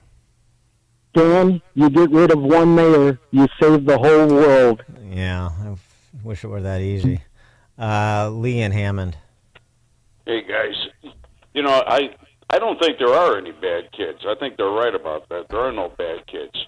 What you've got here is a generation that's been taught that they need to put a chip on their shoulder because society's taught them that they can never get ahead in this society, is rigged against them, and that no matter because of what they are, they can never get ahead, and that if they have actually, if not the right, they have the duty to go out and strike back against that system because that's what they've been taught. And right. They're decades and decades. Yeah, they're victims with claims, not Americans with opportunities. Yeah, I agree. Thanks for the call, Lee. Ralph Rantoul. Hey, good morning. In the college where I teach, small, private, expensive, probably 40 to 45 grand a year without subsidies. I see a general degradation in behavior in the students, and really markedly among my young black students coming in. And I think they've been emboldened in bad behavior by all this BLM crap that they've kind of grown up around the last 3, 4, 5 years. And it's a real problem. I mean, I have problems this year that I never saw. And the administration, they're afraid to do things about it. They're afraid that they're going to get the race card played on them. I don't really care. I just care about students' behavior, and if you contribute in class and you're okay, then then fine with me. But it's become a real issue this year. I've not seen it before, and I find it more troubling. What's an example of what you haven't seen before? A whole lot of talking back in class, a whole lot of getting up and slamming doors, and like you expect me to turn in this work when, how, in what format? You expect me to actually behave in class and listen to participate with class activities, or stay off my computer. What? You can't tell me to close my computer. What? You can't tell me to put my phone down. It's unbelievable, and it's really disruptive to the point where I'm having to say, all right, look, just take the day off, get out of here, and take it up with the admin, with the administration. But they're afraid.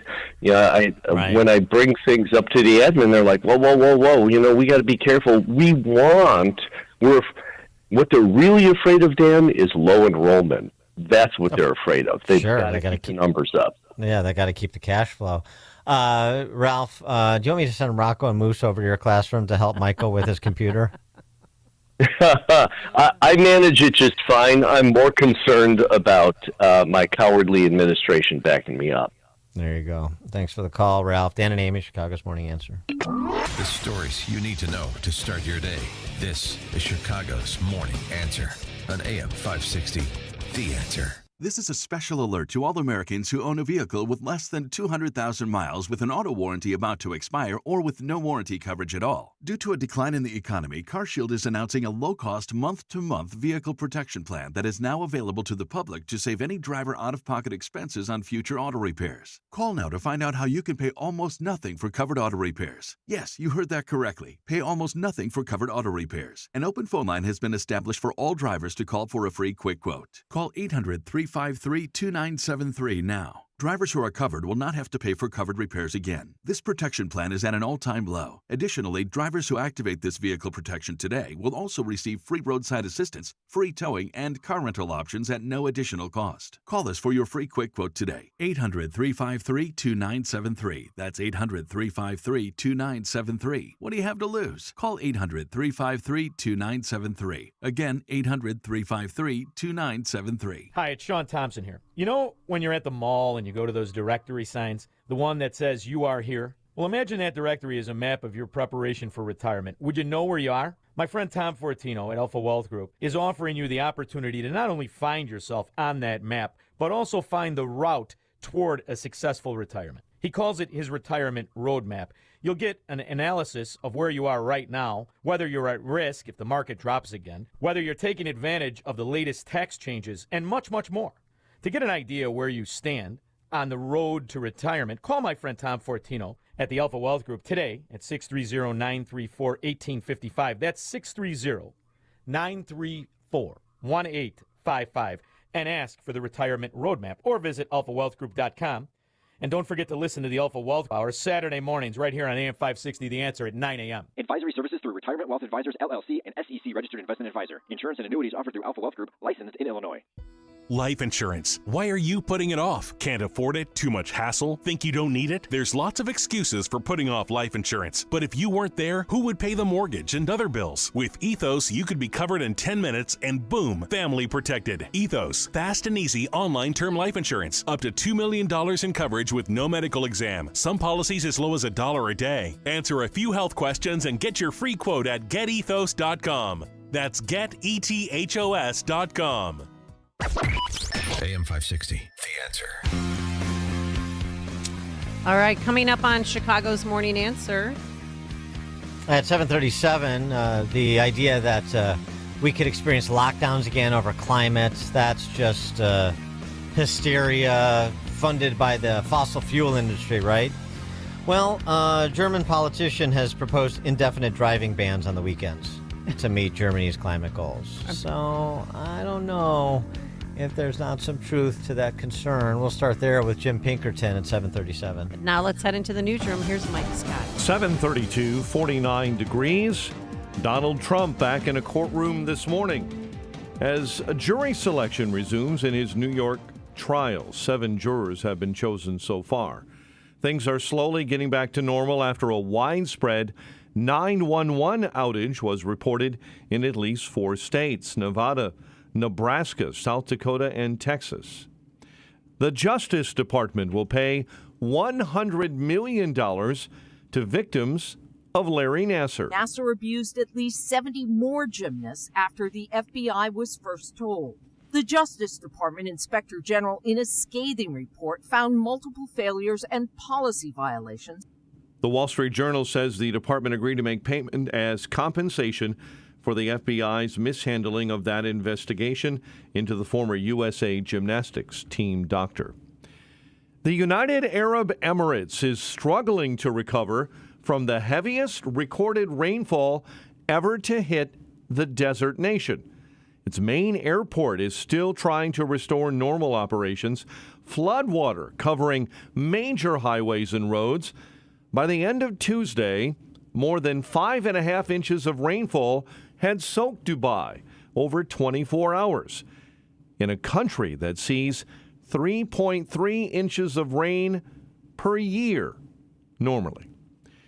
Chicago aldermen are delaying votes on 2 of Mayor Johnson's financial measures that he desperately wants. Simply, I wanted more aldermanic oversight over how we spend billions of dollars of our tax dollars, frankly, in this bond deal. And sadly, we fell a few votes short today. Allies of Johnson used procedural maneuvers to delay votes on a $70 million migrant funding plan and a $1.2 billion bond deal. A frustrated Mayor Johnson. Individuals that want to opine or articulate and express their hopes and aspirations for this mission, but there are still questions to be asked. Both items could come back up for a vote as soon as tomorrow. An investigation is ongoing after a developmentally disabled woman at a nursing home in Geneva became pregnant as a result of sexual abuse. President and CEO Gil Fonger. It's an act of evil, a criminal act. The incident happened at the Markland Center, which first learned about the sexual abuse last week. In Chicago, a new crime and gun intelligence center opened up Wednesday, hoping law enforcement collaboration will lower gun violence nationwide and here in Chicago. Rather than work separately and share information in segments, the CJIC fuses our efforts together and streamlines our efforts to hold those responsible for gun violence accountable. CPD Superintendent Larry Snelling. Investigators, analysts, and prosecutors from 13 state, federal, and local agencies will be working together. Bulls keep their NBA playoff season alive with a dominant showing over Atlanta, 131, 116 last night. Kobe White erupting for 42 points. Cody Bellinger a home run in the Cubs win over the Diamondbacks 5-3, while the Sox and Royals split a doubleheader. The News is a service of Salem Surround, a local digital marketing agency. Go to surroundchicago.com today. A check of traffic and weather on the way next on AM 560. Dennis Prager sees bullying from the left. Man wins first place in women's weightlifting competition. Do you know why they allow men who say they're women to compete? The answer, cowardice. They don't really believe it's right. If it weren't for cowardice, the left would not win any election. People are afraid of the left. The Dennis Prager Show. Weekdays at 11, right before Charlie Kirk at 1 on AM 560. The Answer. Wesley Financial Group is not a law firm. Everyone knows the old saying, nothing lasts forever. Well, whoever said that obviously never bought a timeshare. Not only do your maintenance fees and assessment fees go on forever, they go up forever. I'm Chuck McDowell, founder of Wesley Financial Group. Over 10 years ago, I was a timeshare salesman. But once I saw the dark side of the business, I quit. I started helping folks get out of their timeshares. Since then, we've helped over 30,000 families by getting them out of bad timeshares. If your timeshare agreement goes on forever, if you were told timeshares are a great investment, or your maintenance fees will never go up, you have questions, we have the answers. Give us a call. I guarantee if we take you as a client, we'll get you out of your timeshare or you'll pay nothing. Call Wesley now for your free information kit. 800-839-8484. That's 800-839-8484. 800-839-8484. Did the Protestant Reformation suffer a premature death? Absolutely, argues the riveting book, Reviving the Reformation by Dr. Daniel Lang. The book of Acts chapter 21 verse 20 reports that myriads or tens of thousands of Jewish believers dwelled in Jerusalem, and they were all zealous for the Torah. Their leaders were guiding the early Messianic faith. 40 years after the death of Jesus, however, the Jews revolted against Rome. This rebellion caused a Roman hammer to crush Israel, destroying the temple and Jerusalem. Following this devastation, the leadership of the Jerusalem church fell into other hands. Reviving the Reformation recovers the lost first-century Messianic faith. It answers the most difficult questions that some dare not ask about traditional Christianity. Buy Reviving the Reformation on Amazon. For a deep discount, purchase the book securely from the author at revivingthereformation.com. That's revivingthereformation.com. And like Reviving the Reformation on Facebook.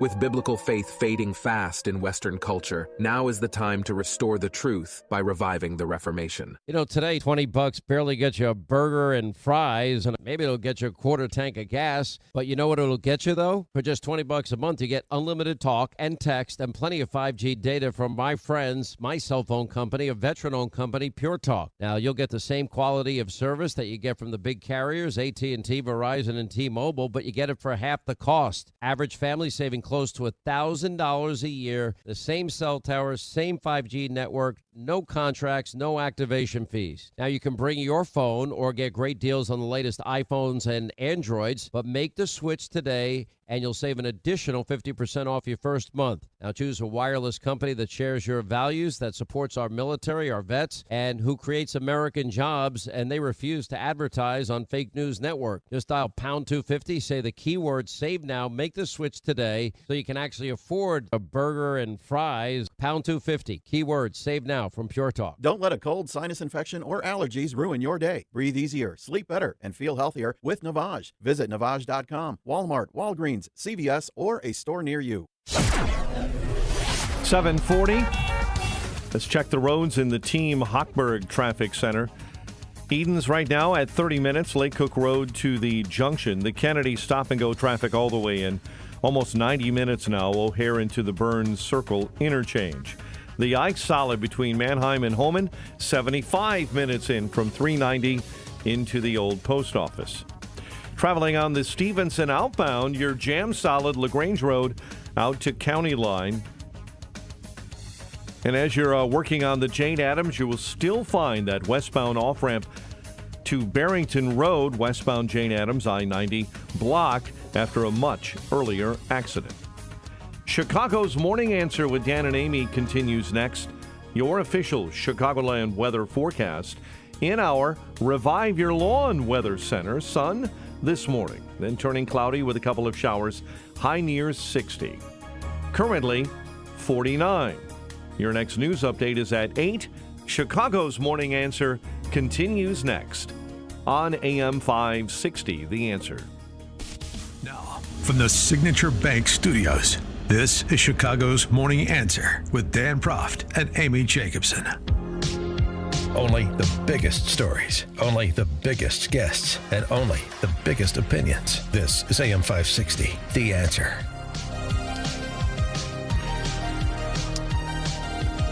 Top of the morning, Dan and Amy. The manifestations of climate change and the impact it's having on the world, thus the need for a sense of urgency, the likes of, Greta Thunberg. She seems to be about the most mature person on that side of the apocalypse. So just to give you a little smattering of what's happening. Drive this point home, make it real. Climate change is hitting vulnerable Indonesian trans sex workers. Trans sex workers in Indonesia, 93% of those individuals saw decreased income during the rainy season. Well, and you got to reinvent yourself. Right, the extended rainy season is really, putting Indonesian trans workers behind the eight ball there. In Kenya, they're having to redistribute camels. If there was no climate change, we would not even bother to buy these camels, said the governor of a region in Kenya. The government there is redistributing camels to residents based on need, from those who have camels to those who need camels. They're in the midst of a drought there in Kenya. Is that new? And so cows are dying because of the drought. But camels can survive the drought. So Kenya is buying camels from their northern neighbors in Somalia and giving them to people whose cows have died. And camels are better for the climate anyway because less methane. Oh, so they produce less gas, right? Yes. Yeah, this is not the Babylon Bee. This is like actual. I think I'm going to get me a pet camel.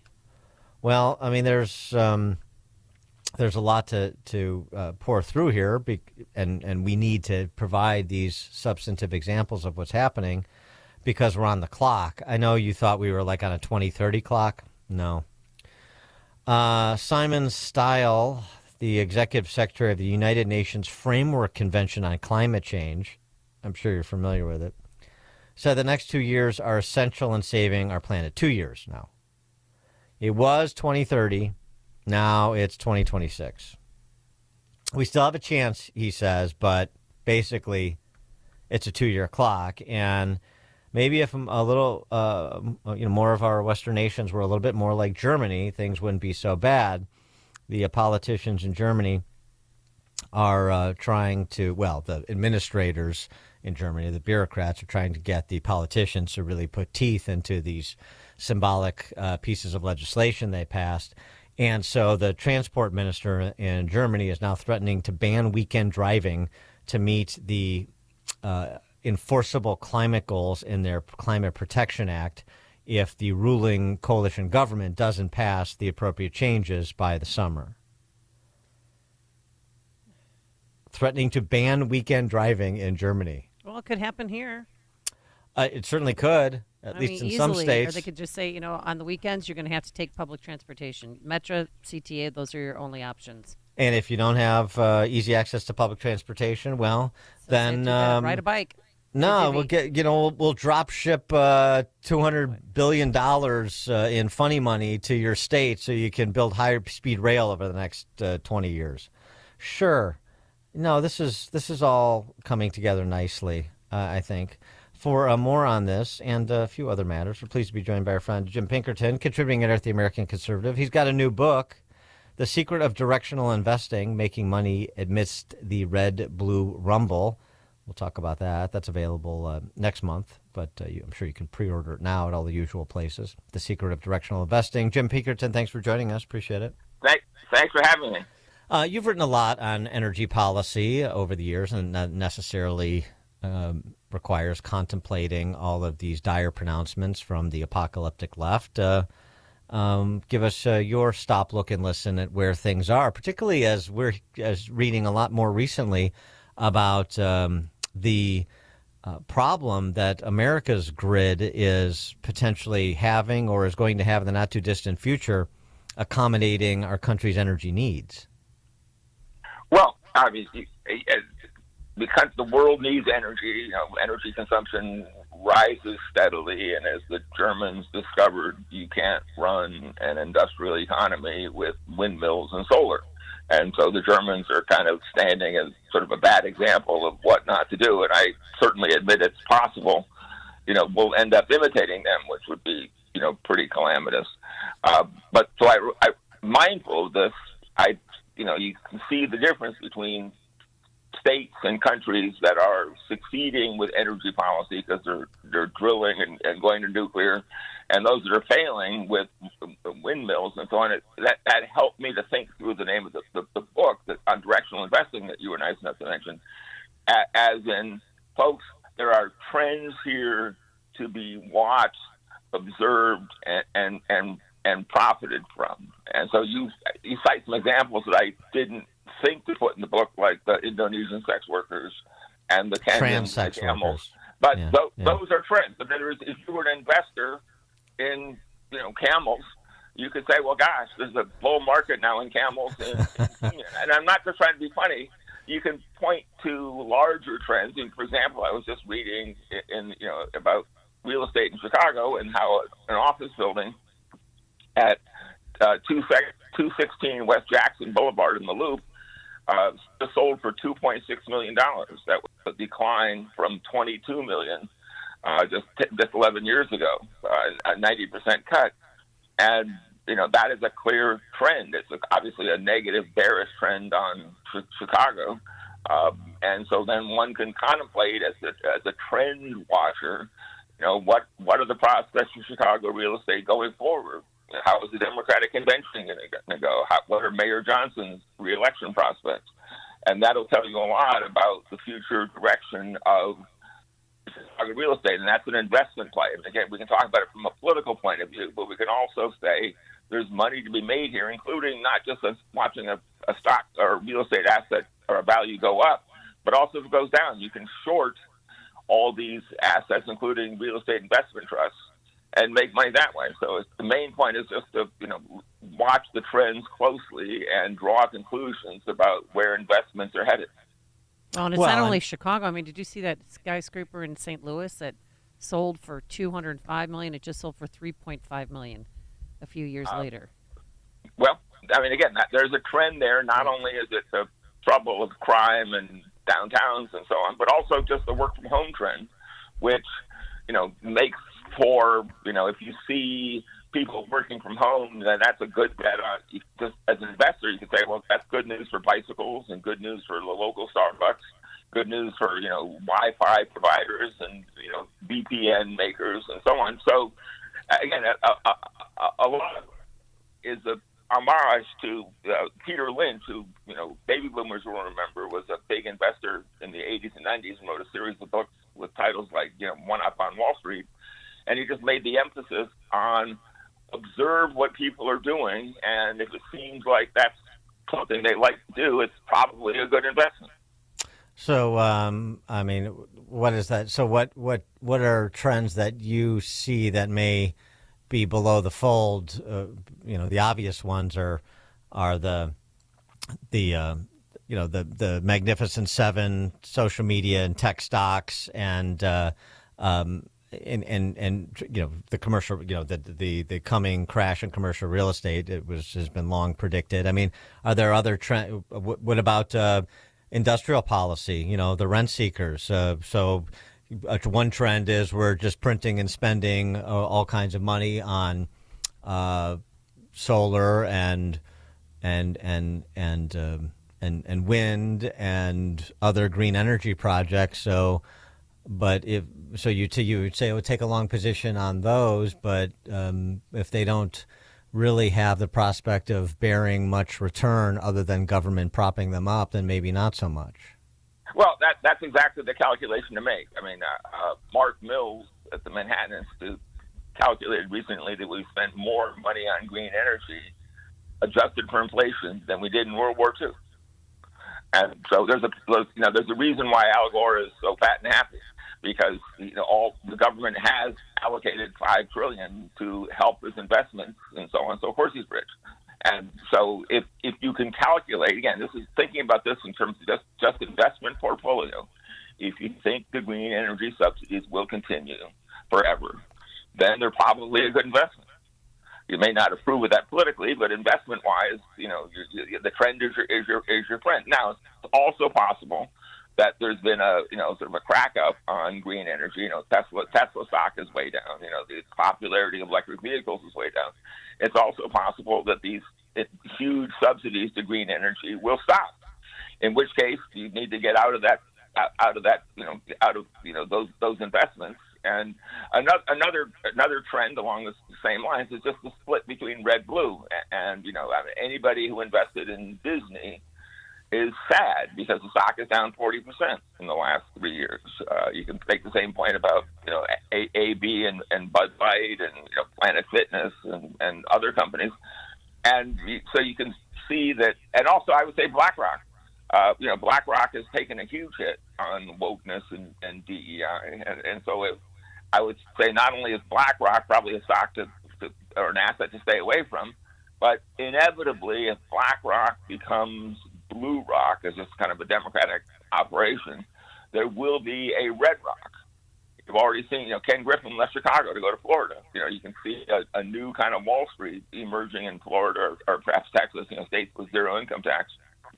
And so, just the main point is to observe, look, Illinois is sort of doubling down on, transgenderism. And if you think that's a good investment, in terms of hospitals and medical treatment and so on, then get into that. It might not be as good as camels and sex workers, but it could be something.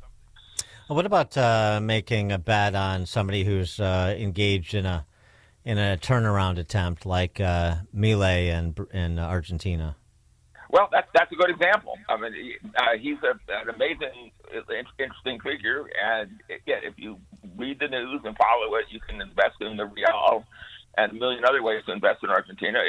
And conversely, you can see what's going on in Brazil, the next country over. If they eliminate Twitter and X, Twitter itself is not that big a deal for an economy, but the signal sent to investors is not unlike what's happened to China. The Chinese communists started cracking down on tech, and all of a sudden, the stock market in China has plummeted. The U.S. stock market is now worth 10 times what it is in China, just for all of the economic energy and employment and manufacturing of China. Investors are afraid that you're going to get another Mao Zedong there sooner or later, and that makes them terrified and makes it a terrible place to invest. So I saw in your book that you've got some blurbs from some impressive people like Joe Lonsdale, who's a founder of Palantir. So have you, maybe you did that with Palantir and you were ahead of the learning curve, but have you done this yourself in terms of this is the way that you think about where you make bets? And is there any example? If so, is there an example of that you could share? A great example is Exxon. Exxon has been a great stock. In the middle of all this green energy stuff, Exxon has just kept drilling and drilling and drilling. And they've invested some money in green projects, and they've also invested a lot in carbon capture, which I think is sort of a sleeper issue. I was just at a conference yesterday here in Washington, and Zaid Ali, the head of the green energy thing at the office at the White House, at the Biden White House, was saying, they asked him, what's the big sort of moonshot for climate change to come? And he said carbon capture.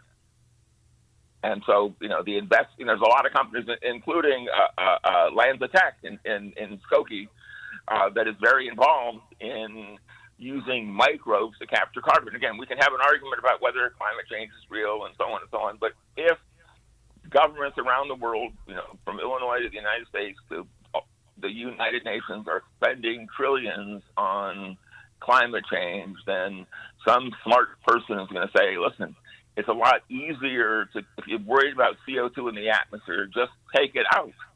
Plant a tree, use microbes, use direct air capture, something. All those technologies are booming because the investors look ahead and see there's enormous demand for them.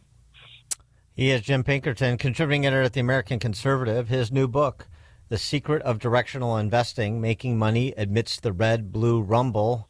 Jim, thanks for joining us. Appreciate it. Good luck with the book. Thank you. And he joined us on our turnkey.pro answer line. Listen to Dan and Amy on your smartphone. Download the AM560 mobile app today at 560theanswer.com/mobile. This is Albert Mohler for townhall.com. The Middle East has long been one of the most volatile places on planet Earth. I mentioned it, of course, because of Iran's recent attack on Israel. Now, the good news is this: the massive attack on Israel was largely ineffectual. But the fact remains, this was a direct attack upon Israel by the Islamic Republic of Iran. It was not undertaken by Iran through a proxy state or a proxy force, through shadow armies and shadow armed forces, shadow terrorist organizations. No, this was Iran as Iran attacking Israel. It was a massive attack. By American estimations, there were about 170 drones, 120 ballistic missiles, and about 30 cruise missiles that were sent with high explosives. History is right now developing before our eyes. We are moving thus into a different historical epoch when Iran has directly attacked Israel. Yes, Israel must respond, and our nation should fully support them as they do. I'm Albert Mohler. One of the most important decisions you can make as a parent is where you send your kids to school. But these days, it's never been harder to know which school is best. Public schools have changed a lot, and you might be thinking about sending your child to a private Christian school. But you also know that private school can be expensive, and in this economy, you might think it's not an option. Well, think again. With halfpriceschools.com, you can purchase tuition vouchers for half the price of normal tuition for private schools. For nearly 10 years, halfpriceschools.com has helped families from all over Chicagoland make the dream of private school a reality. And that can be the reality for you and your child, too. Just go to halfpriceschools.com, search for a private Christian school near you, and purchase a voucher. It's that easy. Visit halfpriceschools.com. That's halfpriceschools.com.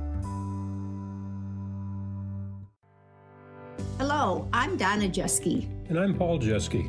We're family farmers raising corn and soybeans in Grundy County, Illinois. It might be hard to believe, but 96% of the farms in Illinois are owned and operated by family farmers just like us. Our job is to grow the healthiest, most affordable food around to feed our family and yours. Meet more farmers like us at www.watchusgrow.org/corn. A message from the Illinois Corn Marketing Board. AM 560, The Answer. All right, coming up on Chicago's Morning Answer. Fabulous Joe strikes again. We'll start there with the Midwest Council for Israel at 8:08. But now let's head into the newsroom. Here's Mike Scott. Chicago City Council delays a vote on migrant money and a $1.25 billion bond deal. Geneva nursing home resident gives birth after being sexually abused. Chicago sports, Bulls beat the Hawks in the NBA play-in tournament. WIND, Chicago News Time. Former President Trump will soon be back in court in New York. I'm Dave Anthony, Fox News, and he might speak out again, calling his first criminal trial persecution or a witch hunt as they keep selecting a jury, and they need 11 more. Judge Juan Merchan will ask those who believe can't be fair or impartial to raise their hands. And those who do raise their hands and say no, that they can't judge the president fairly, they will be excused. One juror who's already been picked said, quote, I don't know the man and I don't have opinions about him personally. Fox's Eric Shawn outside the court, the former president charged with falsifying records over 2016 payments to keep an alleged affair quiet. President Biden will campaign in Philadelphia, where at least 15 Kennedy family members plan to endorse him instead of their relative, Robert F. Kennedy Jr., who's running for president against Biden and Trump as an independent. At Columbia University. is only one solution! Those were pro-Palestinian protesters last night. Some students have set up a Gaza solidarity encampment, and police from New York City on campus this morning making arrests. Google has fired 28 employees who staged a sit-in anti-Israel protest at Google offices in New York and California. The tech giant dismissed them after an investigation found they were involved in the protests, which were unacceptable, extremely disruptive, and made coworkers feel threatened. A spokesperson for the group that organized the protests, No Tech for Apartheid, disputed that all 28 participated in the protests this week. Fox's Lillian Wu. The House could vote this weekend on additional military aid to Ukraine. Some Republicans oppose it so much they're threatening to oust House Speaker Mike Johnson for even holding a vote. In Germany, 2 suspected Russian spies arrested. German prosecutors say one of the 2 men arrested had declared himself willing to carry out bomb and arson attacks, an attempt to sabotage aid for Ukraine. We're told he gathered information on potential targets, including U.S. military facilities. Fox's Jonathan Savage. America's listening to Fox News. 49 degrees at 8:02 on AM 560. The Answer. Good morning. I'm Mike Scott. Chicago aldermen are delaying votes on 2 of Mayor Johnson's financial measures. Members of the City Council yesterday used a procedural maneuver to delay votes on what Johnson wanted, a $70 million funding plan for migrants and a $1.25 billion bond deal, a slush fund that frustrated Mayor Brandon Johnson, who didn't get it done. Individuals that want to opine or articulate and express their hopes and aspirations for this mission, but there are still questions to be asked. Aldermen wanted more idea on where the money would be spent from that bond issue and how they could actually track what was being spent. A residential building in Chicago's Pilsen neighborhood destroyed after catching fire. A blaze began last night in a 2.5-story building in the 1300 block of West 16th. The cause under investigation. An effort is underway to give Chicago voters the power to recall the mayor.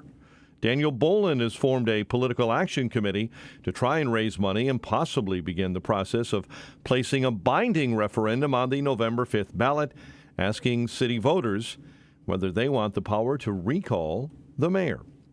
Chicago sports. Bulls keep their season alive with an NBA playoff win over Atlanta in that play-in tournament, 131-116. Bulls play again on Friday against Miami. Cubs beat the Diamondbacks. White Sox and Royals split a doubleheader. The news is a service of reviveyourlawn.com. Don't DIY, RYL, Revive Your Lawn, with landscape and design experts, outdoor patios and kitchens, hardscapes, softscapes, lighting, and more.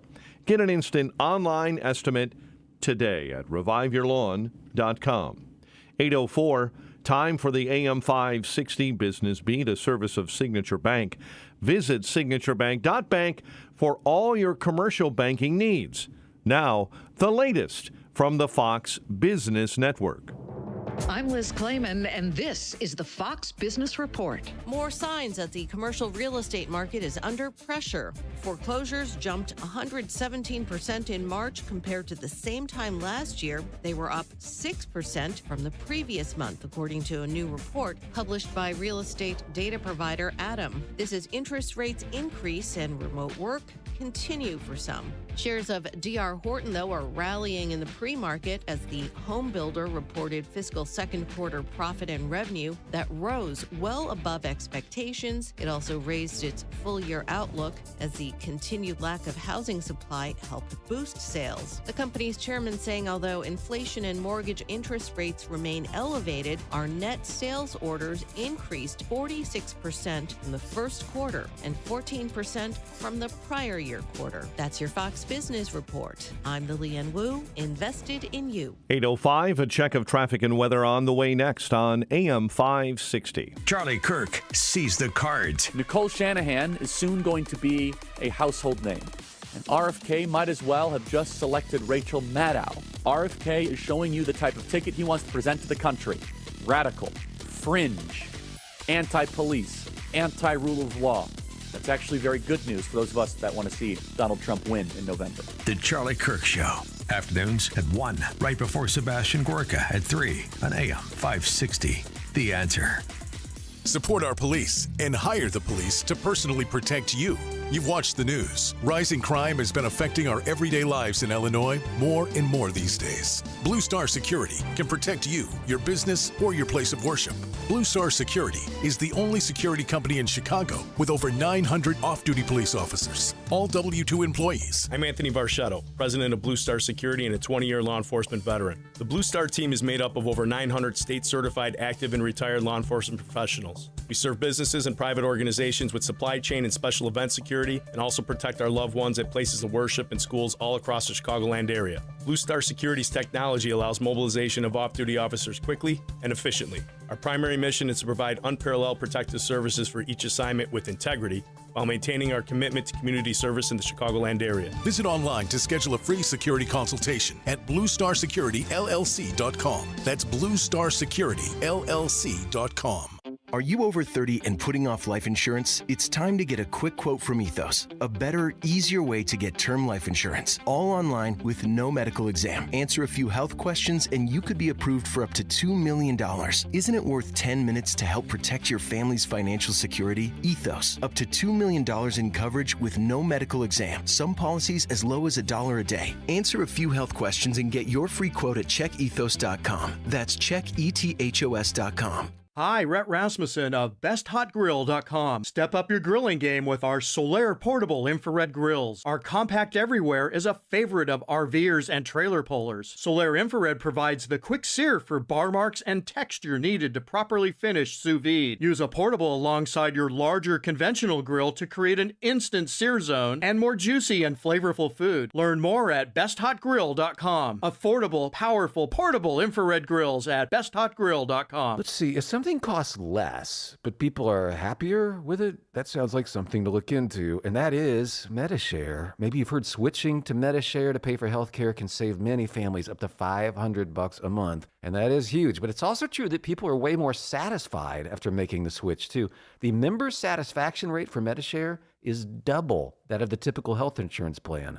Double. MediShare works, too. It's been around for 30 years. Members have shared more than $5 billion of each other's bills. People love having telehealth and a huge nationwide PPO network. So, yeah, really, you can save a ton and like it better. Imagine being happy with how you're taking care of your health care. So if you're self-employed or part of the gig economy, or you just want a plan you're happy with, you can call right now. You'll get a price within 2 minutes. So see what you can save. This is a very, very smart use of 2 minutes. Here's the number you need. Call 877-64-BIBLE. That's 877-64-BIBLE. 877-64-BIBLE.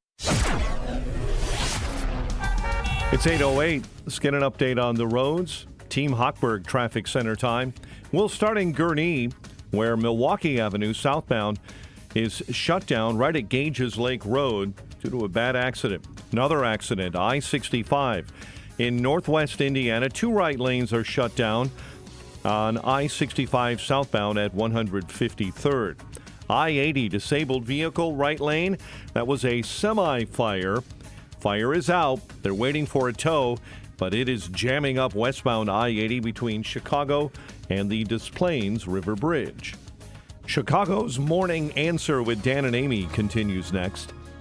AM 560 Weather Center forecast with Steve Williams. Some sun to start things off, then turning cloudy with a couple of showers today, high at 60. Clouds this evening, rain turning out clear late tonight, low 41. Partly sunny, breezy day tomorrow, the high 58. Sun and clouds on Saturday, the high 50. I'm Steve Williams on AM 560, The Answer. Temperatures in the Revive Your Lawn Weather Center, 49, mostly cloudy at O'Hare. Clouds and 50 at Midway, 43 in clouds in Aurora. Your next news update, 8:30. Chicago's Morning Answer continues next on AM 560, The Answer.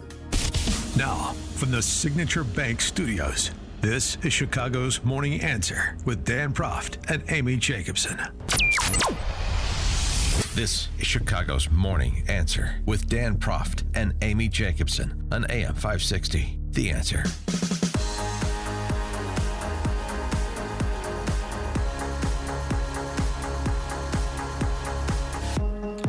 Top of the morning, Dan and Amy. I want to get our next guest comment on this, but a report in the Times of Israel was that in exchange for not carrying out a large strike on Iran, the U.S. has agreed to Israel's plan for rooting out more Hamas terrorists in Rafah. Now, I'm not so sure that Joe Biden is aware of this report or is aware of this agreement or is aware of Rafah, because it didn't seem like he was yesterday when he addressed the topic. And I made it clear to Israelis, don't move on Haifa. Haifa? It's just not, I mean, anyway, I just, look what we did recently when Israel was attacked. Mm-hmm. Yeah. Haifa, that's in Israel. Thank goodness for, speaking of Israel, along with help from the United States and Jordan and apparently Saudi Arabia, being able to defend themselves from that attack was no thanks to Joe Biden. The Wall Street Journal reminds us, dutifully, that Joe Biden scoffed at missile defense systems when they were proposed by one President Ronald Reagan back in the 80s. In fact, Joe Biden said, that it was derisively termed Star Wars by Ted Kennedy, actually. Joe Biden in a National Press Club speech, Star Wars represents a fundamental assault on the concepts, alliances, and arms control agreements that have buttressed American security for several decades, and the president's continued adherence to it constitutes one of the most reckless and irresponsible acts in the history of modern statecraft.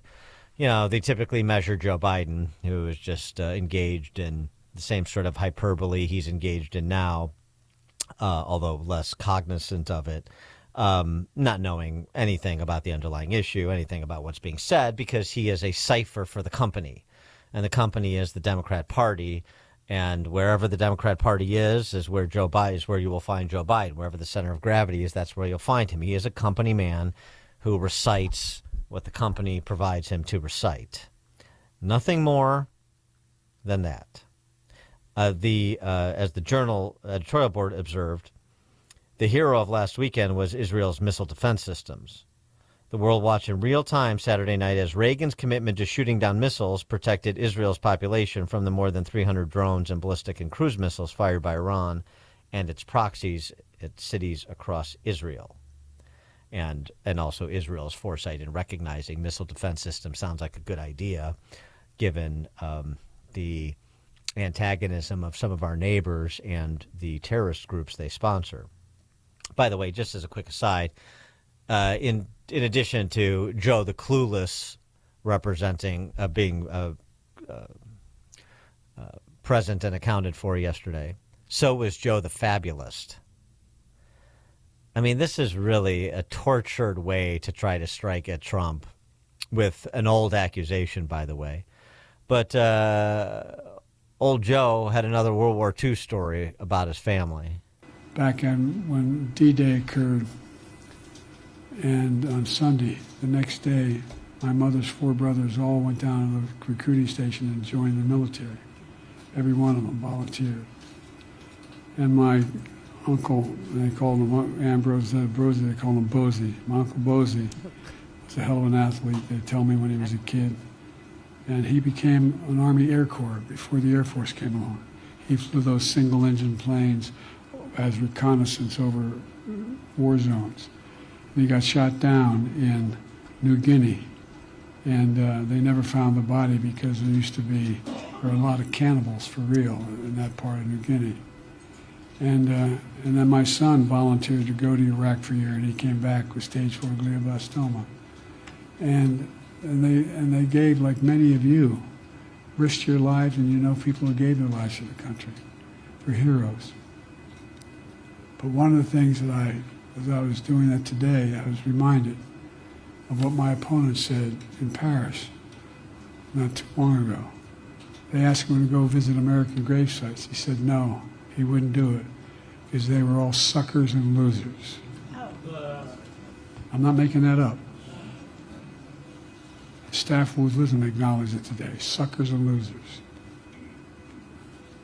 That man doesn't deserve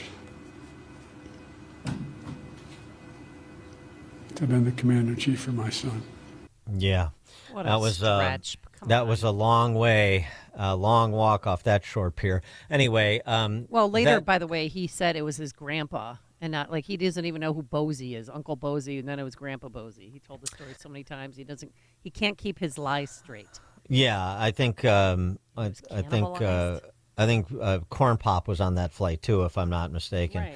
Anyway, that the accusation in the direction of Trump was one made by the Washington Post back when Trump was president, and it was disputed by no less a Trump critic than his former ambassador to the UN, John Bolton, who said, I was there for the conversation in question where this allegedly occurred, and I didn't hear it.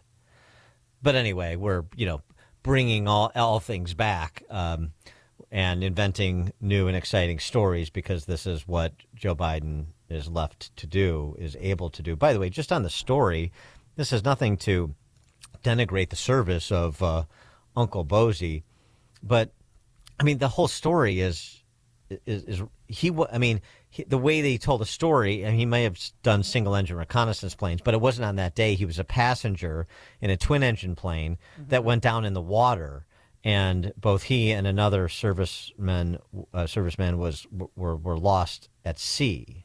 Not eaten alive. There was one of the three that were on that flight survived, was rescued by barge, and so on and so forth. But yeah, they landed in the. It's just. I know, and the people standing behind him while he's talking about Uncle Bosie being eaten alive by cannibals.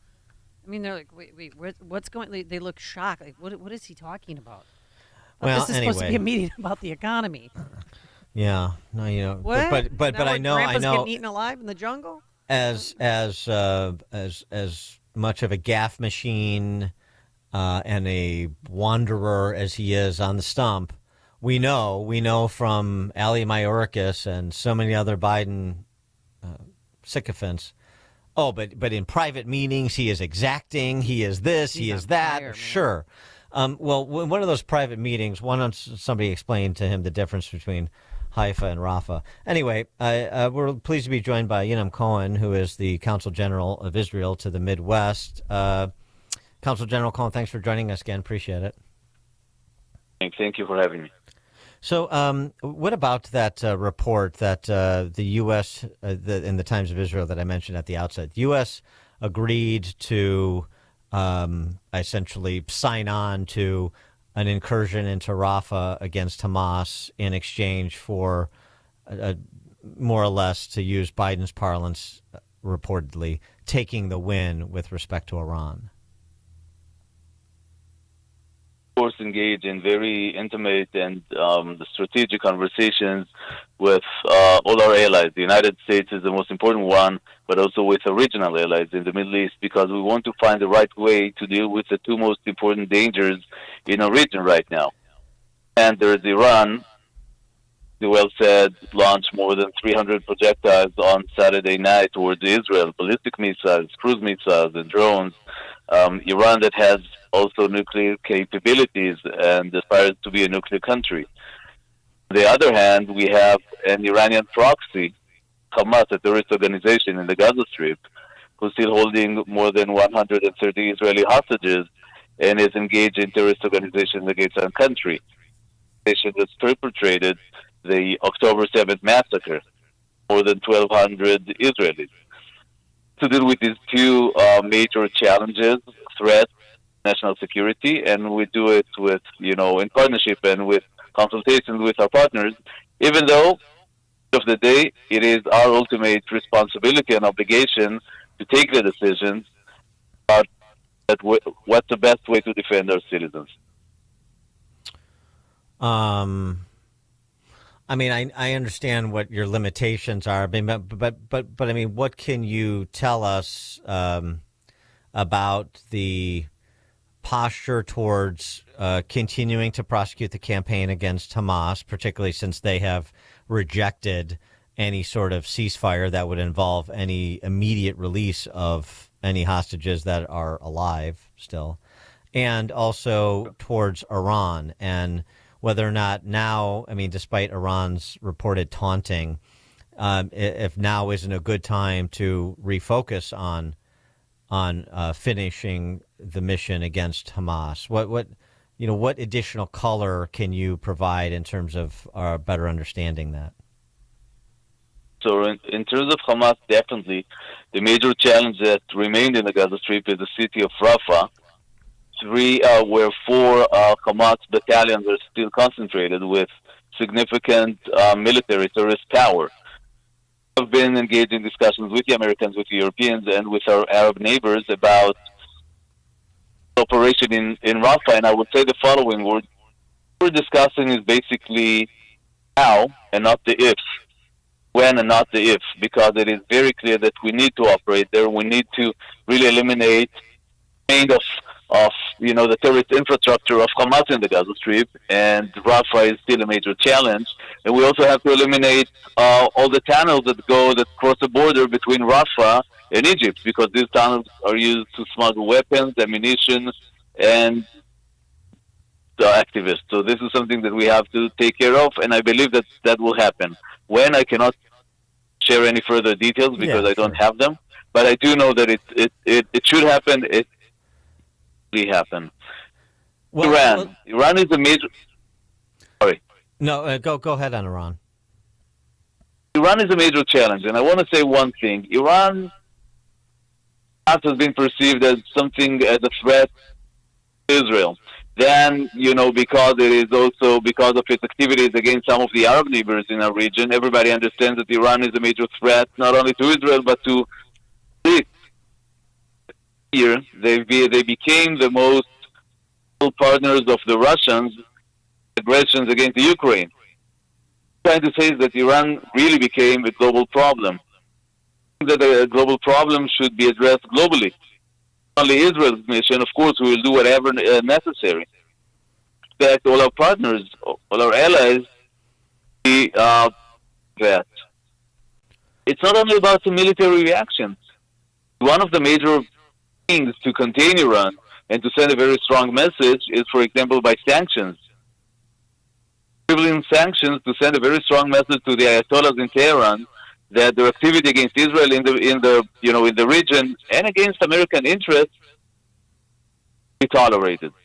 Well, so then how do you react to what John Kirby and others have said, that we've been very tough on Iran, we've imposed sanctions on Iran, and then the response is, well, what about I don't know, it's not really important to argue about the number of billions of dollars that have been sent from the Obama administration and now the Biden administration, formally sent to Iran or provided to the Iranians through unfreezing of frozen assets. And Kirby's response to that, because that number, and if you include the oil profits, it's in the hundreds of billions, but that doesn't matter. The point is, Kirby is saying, well, that's we're monitoring these unfrozen assets, and we're being tough on Iran. But what's your perspective on that? I don't know how you square that circle by providing resources and conceding, as Blinken did, that Iran uses its resources to foment terrorist activities and underwrite them. The unprecedented Iranian attack on Israel on Saturday, there is a much deeper understanding, both in the United States but also elsewhere, in Europe and in Asia, for example, that more could be done against Iran. More could be done against Iran in terms of sanctions, in terms of freezing their assets, in terms of personal implications to the leadership of Iran. The American Congress has been engaged in that in the past days. We've seen some legislation, and there is more on the table. The Union is getting ready to take action. Also, some Asian countries are getting ready to take action. So we might have not waited up until now. It's better later than never. So I'm very happy that these are being taken right now. But but you would concede it was.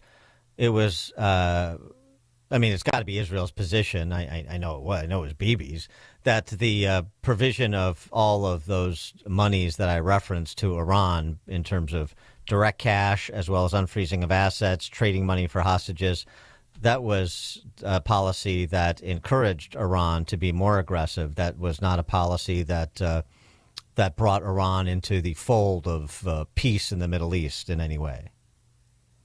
Contrary, they've been using and they're to send the ammunition to send a very missiles to their proxies, to their terrorist organization, to their network of terrorist organizations all across the Middle East, from Hezbollah in Lebanon to the Houthis in Yemen to the Shiite militias in Syria and Iraq, to the Islamic Jihad in the West Bank and the Gaza Strip. Of course, they did that. They also did that to encourage, for example, the Houthis in Yemen to threaten international commerce on the Red Sea. Indications of Iran being strong and Iran being with resources are very dangerous, again, not only to Israel, not only to the Middle East, the whole world. Very happy that there's an understanding now that a lot more should be done and could be done against Iran. Going back to Rafah, so it's interesting you talked about Hamas having battalions and infrastructure. Because we had this conversation with an academic from Clemson University yesterday, and it's an argument that's been made by many others too, that look, Israel, like America couldn't kill its way out of dealing with radical Islamic terrorists, neither can Israel kill its way, bomb its way out of Hamas. You can't eliminate Hamas because you'll just enlist more people into Hamas because they've lost a family member in the war and so on and so forth. You know the argument. All you do is radicalize more by eliminating radicals. But what you're saying is, and I'm not saying that I stipulate to that because I don't, but you're saying there is actually discernible infrastructure here that whether there are more Hamas or less Hamas, that there's infrastructure that needs to be dismantled so Hamas doesn't have capacity it otherwise would, no matter what the official number of Hamas individuals affiliating with Hamas turns out to be. Absolutely, because talk about very specific numbers. October 7th, Hamas, which is a terrorist organization, operates in a military-like hierarchy, had more than 40,000 combatants, terrorists affiliated with them. We know that more than 12,000 of them are not anymore. They had 24 battalions all across the Gaza Strip. We know that 18 of them are not operative anymore because they have been eliminated by Israel. We know that they had more than 700 kilometers, that's more than 400 miles of underground terrorist infrastructure. By the way, bigger than the subway of New York, the infrastructure in New York. And we've been eliminating a major part of these tunnels. So we have very concrete goals and we have very concrete achievements, and we know what we want to achieve. But I totally agree with you that Hamas is more than just terrorist infrastructure. Hamas is also an ideology, a very radical, hateful ideology that has been educating the children of Gaza for 20 years now, since Israel left in 2005, to hate Jews, and ultimate goal in life is to kill as many Jews as they can. Sure about the radicalization because of this military operation. They have been radicalized for 20 years. And I think that the second stage after the military operation should really be a long process of uprooting the ideology, Gaza Strip, the hateful, murderous ideology of Hamas. And I'm always thinking of the Americans because this is exactly what you did in Nazi Germany after World War II, right? A very long process of denazification, uprooting the Nazi ideology of the brains and minds of German people. And as much as the American unification process was successful, I believe that we can do the same in the Gaza Strip, to believe in what we do. He is Yinam Cohen. He's the Consul General of Israel to the Midwest. Consul General Cohen, thanks for joining us again. Appreciate it. Pleasure. Thank you. Thank you. And he joined us on our turnkey.pro answer line. It's what Chicago is talking about. It's Chicago's Morning Answer with Dan and Amy on AM 560. The Answer.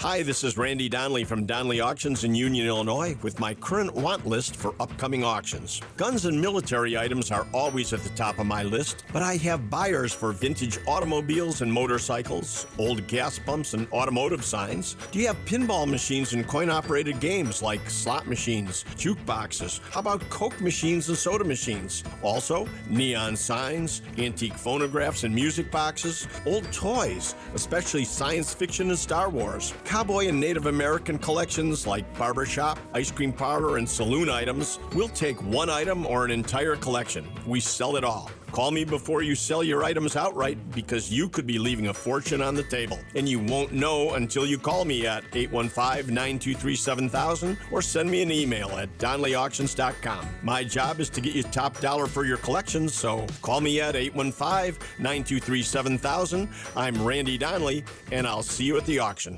Raj Shah, host of Unleash Your Wealth. You know, there are a lot of clients and people coming in from the radio into our office and saying, I don't want to lose any money. I need to protect the money I have saved over the last 20 or 30 years, where you have strategies where you can structure an income stream where it has an inflation protection so that as inflation, if it continues to go up, your income will go up. Unleash Your Wealth, Saturday at 7 a.m. and 2 p.m. on AM 560, The Answer. AM 560, The Answer. Coming up on Chicago's Morning Answer. At 8:38, more color from the new NPR CEO, Catherine Maher, as that senior editor that sort of blew the whistle. Well, he's taking a walk. We'll have that at 8:38. But now into the newsroom we go. Here is Mike Scott. 8:32, 52 degrees this morning. Indonesian authorities have issued a tsunami alert after eruptions at the Ruang Mountain sent ash thousands of feet into the air. 11,000 people have been ordered to leave the area. That same area in 2018 saw the eruption of Indonesia's Anak Krakatau volcano that caused a major tsunami along the coast of Sumatra and Java after parts of the mountain fell into the ocean. Ended up killing 430.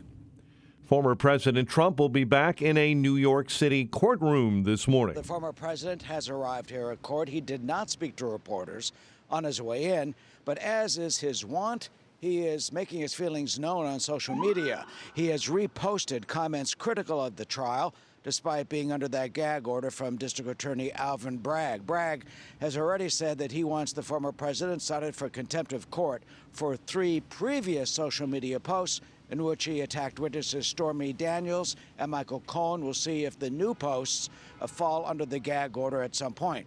Meanwhile, all they need is 5 more jurors to get the 12 to sit in judgment of the former president and then 6 alternates.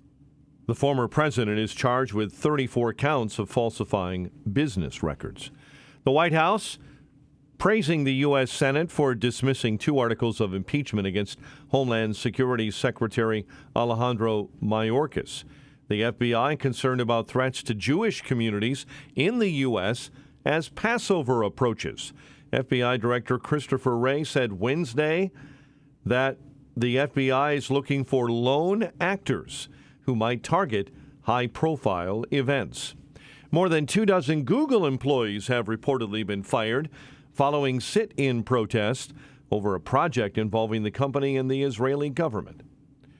Chicago aldermen delaying votes on 2 of Mayor Johnson's key financial measures. Simply, I wanted more aldermanic oversight over how we spend billions of dollars of our tax dollars, frankly, in this bond deal. And sadly, we fell a few votes short today. Both items could come back up for votes as soon as tomorrow. A residential building in Chicago's Pilsen neighborhood is destroyed after catching fire. The blaze began last night in a 2.5-story building that collapsed in the 1300 block of West 16th. No injuries, but the cause is under investigation. Joliet police are searching for a man who's been missing since last week. Robert Long was last seen April 11. And the University of Chicago has issued a safety alert after 3 students were robbed just minutes apart on or near the Hyde Park campus. Bulls keep their NBA season alive in the playoffs. In that play-in tournament, They handily beat Atlanta 131-116. Cody Bellinger homered and scored twice. Cubs beat the Diamondbacks 5-3 in Phoenix, while the White Sox split a double dip with the Royals. The news service of Del Bacchio Marchetti Group of Properties, Christie's International Real Estate. With over $800 million in sales, you'll get the most value for your home. 708-828-0000.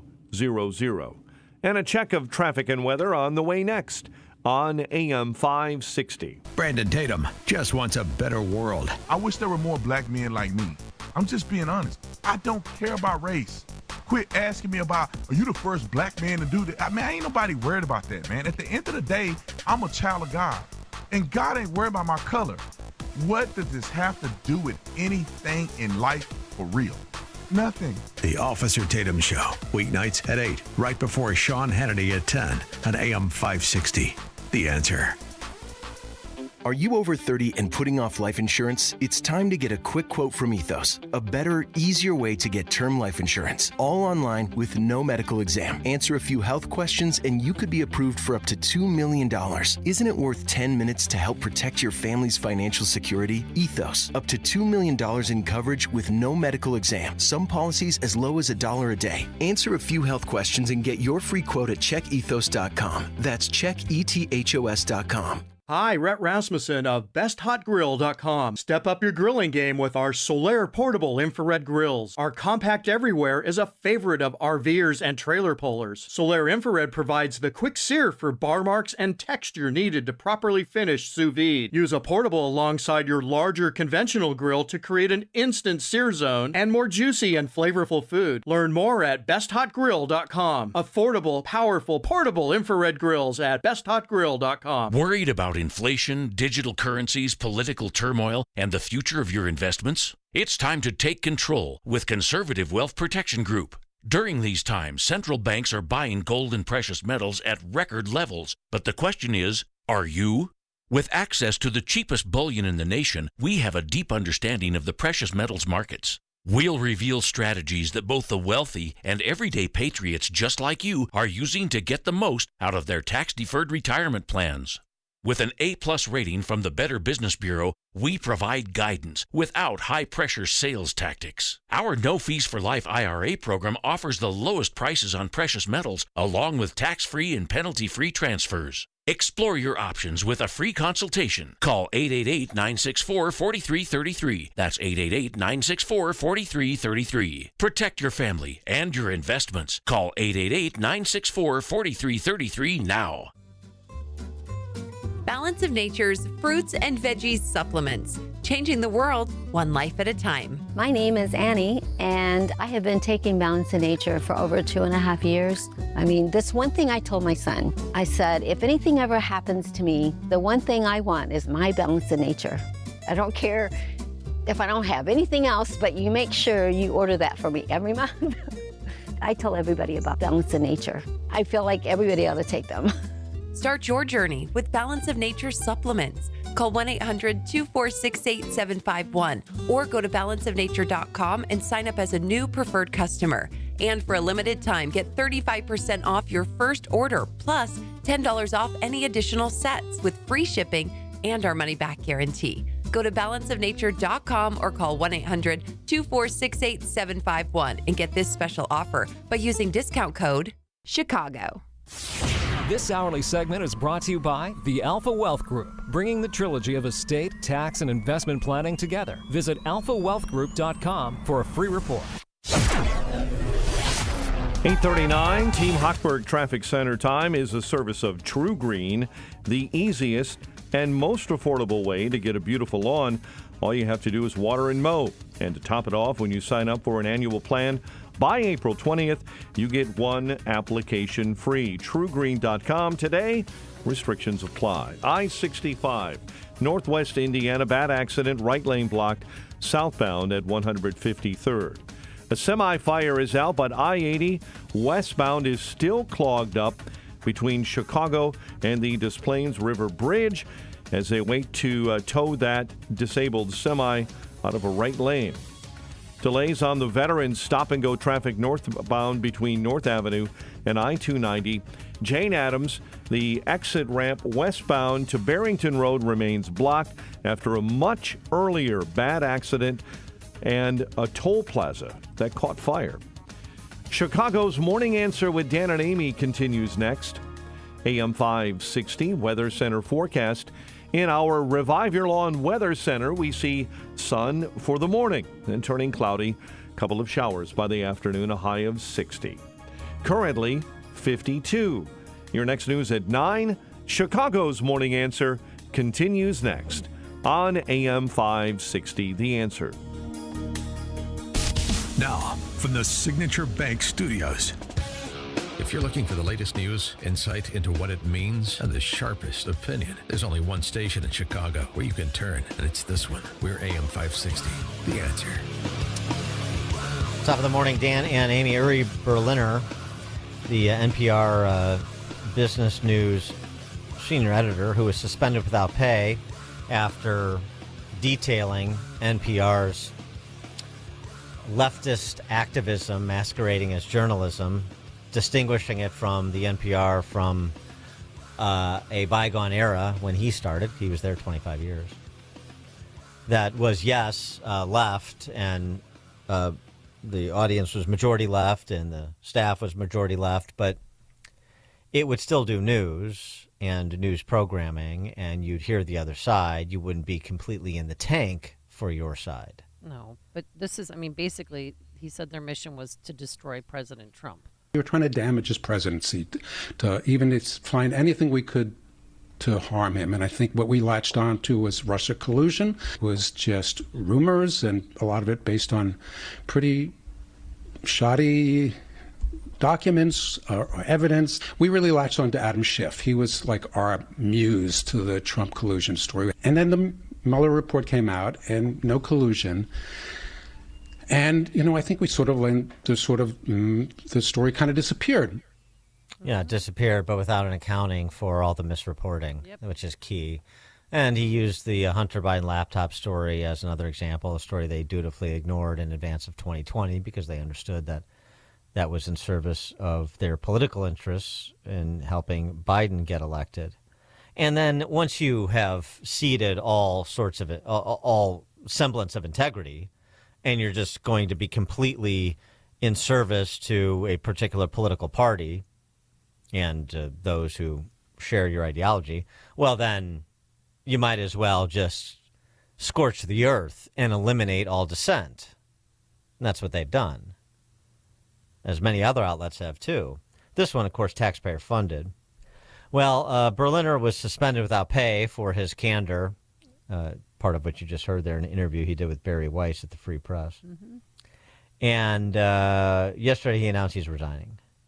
I'm resigning from NPR, a great American institution where I've worked for 25 years. I respect the integrity of my colleagues and wish for NPR to thrive and do important journalism. However, he said, quote, he cannot work in a newsroom where I am disparaged by a new CEO whose divisive views confirm the very problems at NPR I cite in my Free Press essay. Right. So to the extent you were going to have any independent, and Berliner is a man of the left, as he readily concedes, but to the extent you were going to have any independent thinkers or men and women of the left who do want to do journalism and do want to present information as fairly as possible, respect their consumers enough, readers and listeners enough to present what they understand to be the dynamics of a particular person or story or a contest and let people make their own decisions. Well, that has to be rooted out as well, and it's going to be. And Catherine Maher is just the person to do it. As we talked about the other day, many of her tweets so indicate. But so too does her past professional life. Before taking the post as CEO of NPR, Catherine Maher was the CEO of Wikipedia. She did a TED Talk. Well, before we get to that, at Wikipedia, these were heady times. and difficult times. You had a novel coronavirus, the pandemic. What did Wikipedia do, one wonders, to root out misinformation and disinformation, to suppress dangerous thinking and expressions of said thinking on Wikipedia?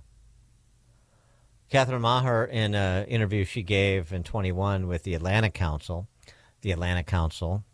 connecting dots here, the Atlantic Council, you recall, one of the organizations, it's state-funded too, like NPR, one of the organizations in that election partnership consortium at Stanford University that Michael Benz has talked about and that we know a lot more about now, that was instrumental in serving as a cutout for the federal government to suppress disinformation, misinformation, in other words, viewpoints that they do not share.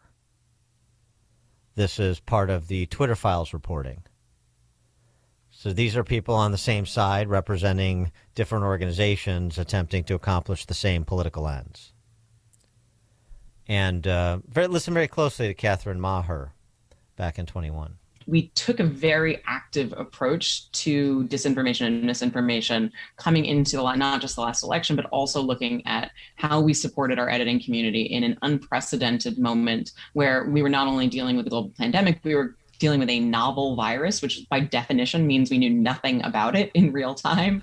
And we're trying to figure it out as the pandemic went along. And so we really set up in response to both the pandemic, but also in response to the upcoming US election and as a model for future elections outside of the US, including a number that are happening this year, we just obviously went through yet another Israeli election. The model was around how do we create sort of a clearinghouse of information that brings the institution of the Wikimedia Foundation with the editing community in order to be able to identify threats early on through conversations with government, of course, as well as other platform operators to understand sort of what the landscape looks like. Through conversations with government, of course. Through conversations with government, of course. That's how we're going to play our role in suppressing viewpoints with which we disagree. And that's what they did. That's what she did, CEO of Wikipedia. And by the way, it's interesting because Larry Sanger, who's the co-founder of Wikipedia, along with Jimmy Wales, wrote a piece over at his Substack or his website, larrysanger.org, back in June of 21, talking about how Wikipedia, and this would have been during Catherine Maher's tenure, has completely abandoned its neutrality principle, which was one of the main sort of principles of how they were going to do writing, encyclopedia writing. Sanger goes through this in some detail. It's very good. And neutrality not being objectivity, neutrality meaning objectivity is sort of a fiction. I'm objective, you're subjective. Everybody's subjective. Neutrality is the goal here. You present both sides of the argument in a way that reflects the reality of their positions, and then people make up their mind. And if you are going to reference somebody's work, Claudine Gay, then you cite it. And if you have a claim you're making with particular numbers, then you cite it. So forth. You cite the sourcing, basic stuff. Neutrality, though, was key. Neutrality was gone. And Sanger, in this piece that he wrote back in June of 21, goes through 4 case studies, sort of the way that Uri Berliner did in terms of what's happened at NPR. The 4 case studies were the Trump impeachments, the Biden scandals, the Antifa and BLM riots, and the alleged election irregularities. And it provides really great detail in terms of what the original vision was when Sanger and Wales founded Wikipedia at the first part of the century. I think it was 01. And what it's become under the previous leadership of people like Catherine Maher. Have you ever checked your Wikipedia page to see if it's accurate? I haven't checked it in a while. Yeah, maybe I will now. It's weird. Yeah. People must add things to it because I don't know where they got some information on certain things. Well, yeah, I mean, there is some reputation management that's required online if you care so much about your reputation. But as John Wooden said, your reputation is just what other people think of you. I don't spend a lot of time worrying about that. But anyway, as Mary Tyler Moore said, what other people think of me is none of my business. Right, there you go. Catherine Maher also gave a TED Talk that you were referencing, Amy, in which she provided a little bit more insight into her philosophy. NPR is still a big deal. Oh, yeah. Well, so we're paying for it. Yeah, well, exactly. That alone. Big Bird. I'm sure. Cookie Sesame Monster, Street. yes. Uh-huh. Cookie Monster, who that's Biden's go-to guy on taxes? Yeah. Uh-huh. Oh, yeah. No, on shrinkflation. Shrinkflation, yeah. Yeah, the Cookie Monster is his shrinkflation jar. Well, because the cookie's not as big as it used to be when you buy the cookie, because it's shrunk. Yeah. So Catherine, so this is sort of important. I mean, and also it's important to understand how these institutions become so corrupted, and maybe share this information with your friends who still are, just it's like looking at your alma mater. Oh, this school, back when I went there, this was a great school. Well, have you paid attention to what's happened to it in the intervening couple decades, generations, or however long? Have you paid attention to what NPR has become today versus what it was when Steve Edwards was doing 848 in Chicago, or you were enjoying All Things Considered, or what have you? Pay attention to what it is now. Take a listen. Take a read through. Take a walk through if it's a school. Institutions change. They get corrupted. Have you noticed? Catherine Maher on truth. Oh, boy. But what about the hard things, the places where we are prone to disagreement, say politics and religion? Well, as it turns out, not only does Wikipedia's model work there, it actually works really well. Because in our normal lives, these contentious conversations tend to erupt over disagreement about what the truth actually is. But the people who write these articles, they're not focused on the truth. They're focused on something else, which is the best of what we can know right now. And after 7 years of working with these brilliant folks, I've come to believe that they are onto something, that perhaps for our most tricky disagreements, seeking the truth and seeking to convince others of the truth might not be the right place to start.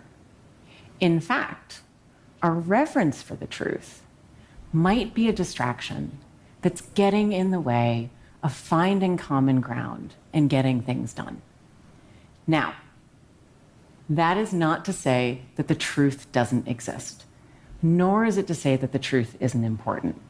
Clearly, the search for the truth has led us to do great things, to learn great things. But I think if I were to really ask you to think about this, one of the things that we could all acknowledge is that part of the reason we have such glorious chronicles to the human experience in all forms of culture is because we acknowledge there are many different truths. And so in the spirit of that, I'm certain that the truth exists for you and probably for the person sitting next to you. But this may not be the same truth. This is because the truth of the matter is very often, for many people, what happens when we merge facts about the world with our beliefs about the world. So we all have different truths. They're based on things like where we come from, how we were raised, and how other people perceive us. That's identitarian scripture right there. That's why you don't do TED Talks. Oh, my God. Would you ever have a friend like that who talks like this to you? And how are you? How was your day? And then let me tell you what I think.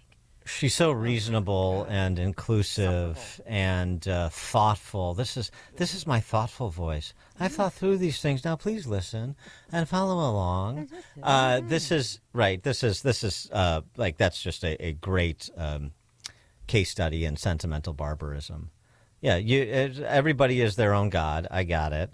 Everybody has their own truth. This is my truth redux, which is nothing new because she's not a novel thinker. She's a basically an apparatchik for this new Marxism that comes in the form of identitarianism. But for people who don't respect that everybody has their own truth, well, we got to silence them. Can't hear their truth. Right. I mean, what you just heard there is the secular humanist philosophy of the totalitarian. And that's clearly what Catherine Maher is. Just ask Yuri Berliner, her leftist buddy. By the way, it's also something, too. Oh, Yuri Berliner, people speaking out, that's going to change the institution. I don't think you appreciate how far these institutions are gone, how far places like NPR are gone. I mean, Yuri Berliner, he must have known he had no chance of surviving there after he did what he did. And, I mean, he did the public a service, as I said, right from the outset. But I'm sure he knew that he would be walking away from NPR in the not-too-distant future unless there was some sort of epiphany that occurred. Well, he knew, and there are no epiphanies that are coming. Sarah in Glenview, you're on Chicago's Morning Answer. Yeah, I'd like the conservative analog to Wikipedia. I would call it Wackopedia. If Wikipedia is determining people's reputations, we would have confront them with something like what Trump did. He created Truth Social. What Elon Musk did, he converted he converted it to X. We need to Elon Musk, yeah, Twitter to X, yes. Right. We need to get ahead of this and do what they're doing and determine people's reputations right up front. Thanks for the call, Sarah. Frank, Board of Trade. Yeah, in 2008, I was living in Denver, and every morning I would listen to NPR on the way in. Every morning there would be sirens blaring from Kabul. The day after the election, 2008, November 5, the sirens stopped. Yeah, right. Yeah, I got it. Thanks for the call, Frank. Dan and Amy, Chicago's Morning Answer. Connect with Dan and Amy using the AM560 mobile app. Download it today at 560theanswer.com/mobile. Since Roe v. Wade was overturned in 2022, Illinois has become an abortion epicenter. As states across the country pass laws that restrict or ban abortion, famously corrupt Democrats in Illinois have positioned our state as the abortion oasis of the Midwest. Planned Parenthood's research arm recently reported a 72% increase in the number of abortions in Illinois since 2020. That's nearly 80,000 abortions in 2023 alone. Illinois Right to Life is on the front lines. We're fighting back against the abortion tidal wave, but we need your help. We're gathering the state's most pro-life people to lay out a plan for the future. Will you join us? On Friday, May 10th, come together at Illinois Right to Life's 55th Annual Leaders for Life Banquet with special guest Kirk Cameron for one of our largest pro-life events of the year. To purchase tickets, visit IllinoisRightToLife.org and click on the Purchase Tickets Now link. We need you to change the tide on abortion in Illinois. Go to IllinoisRightToLife.org now. From breaking news and weather across the country to insight from the brightest minds in conservative opinion, it's Salem News Channel. Home to the biggest shows on TV, like Dennis Prager, weekdays at noon Eastern, followed by Jay and Jordan Sekulow at 2. Join SNC, where facts are sacred, critical thinking is celebrated, and the pursuit of truth is unwavering. Watch Salem News Channel free now on Xumo Play. Learn more at snc.tv/Xumo. AM 560, The Answer. All right, thank you so much for making us part of your morning, part of your lives. Dan, do you have anything to add? Bye-bye. Bye. Okay. That's 2 words. All right, thanks to Justin Kosick, our technical producer, and Quinn McCarthy, our executive producer. We're here bright and early tomorrow morning at 5 a.m. Now into the newsroom we go. Here is Mike Scott. The city council delays a vote on migrant money and a bond deal. Residential building in Pilsen destroyed by fire, and a Geneva nursing home resident gives birth. WIND Chicago News Time, 9 o'clock. A juror at the first Trump criminal trial had second thoughts. I'm Dave Anthony, Fox News. She told the judge that this morning, so that juror, one of the 7 that had been chosen already, has now been dismissed from the case. So now they'll need to find 12 more as jury selection resumes this morning in New York. The former president has arrived here at court. He did not speak to reporters on his way in, but as is his wont, he is making his feelings known on social media. He has reposted comments critical of the trial, despite being under that gag order. Fox's Eric Shawn outside the court. District Attorney Alvin Bragg wants the former president cited for contempt of court for 3 previous social media posts in which he attacked witnesses Stormy Daniels and Michael Cohen. We'll see if the new posts fall under the gag order at some point. Now, moments ago, the DA Bragg just alleged 7 more Trump gag order violations. The former president charged with falsifying records over alleged 2016 payments to keep an alleged affair quiet.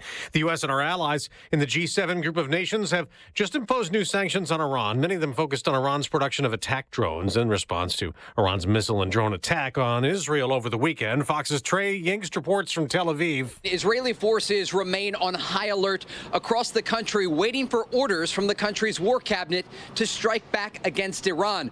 Reports indicate that strikes against the Islamic Republic were called off on 2 separate occasions over the past several days. New York City police are at Columbia University's campus where there's an anti-Israel encampment. Protesters rallied until the early morning hours, lighting flares and chanting, "Free Palestine" and "Gaza, you make us proud." The NYPD tells us 2 people were booked on resisting arrest last night and 1 person with assault on a police officer. The student paper reports protesters voted to stay in the encampment for another 24 hours. Fox's CB Cotton near the Columbia campus. America's listening to Fox News.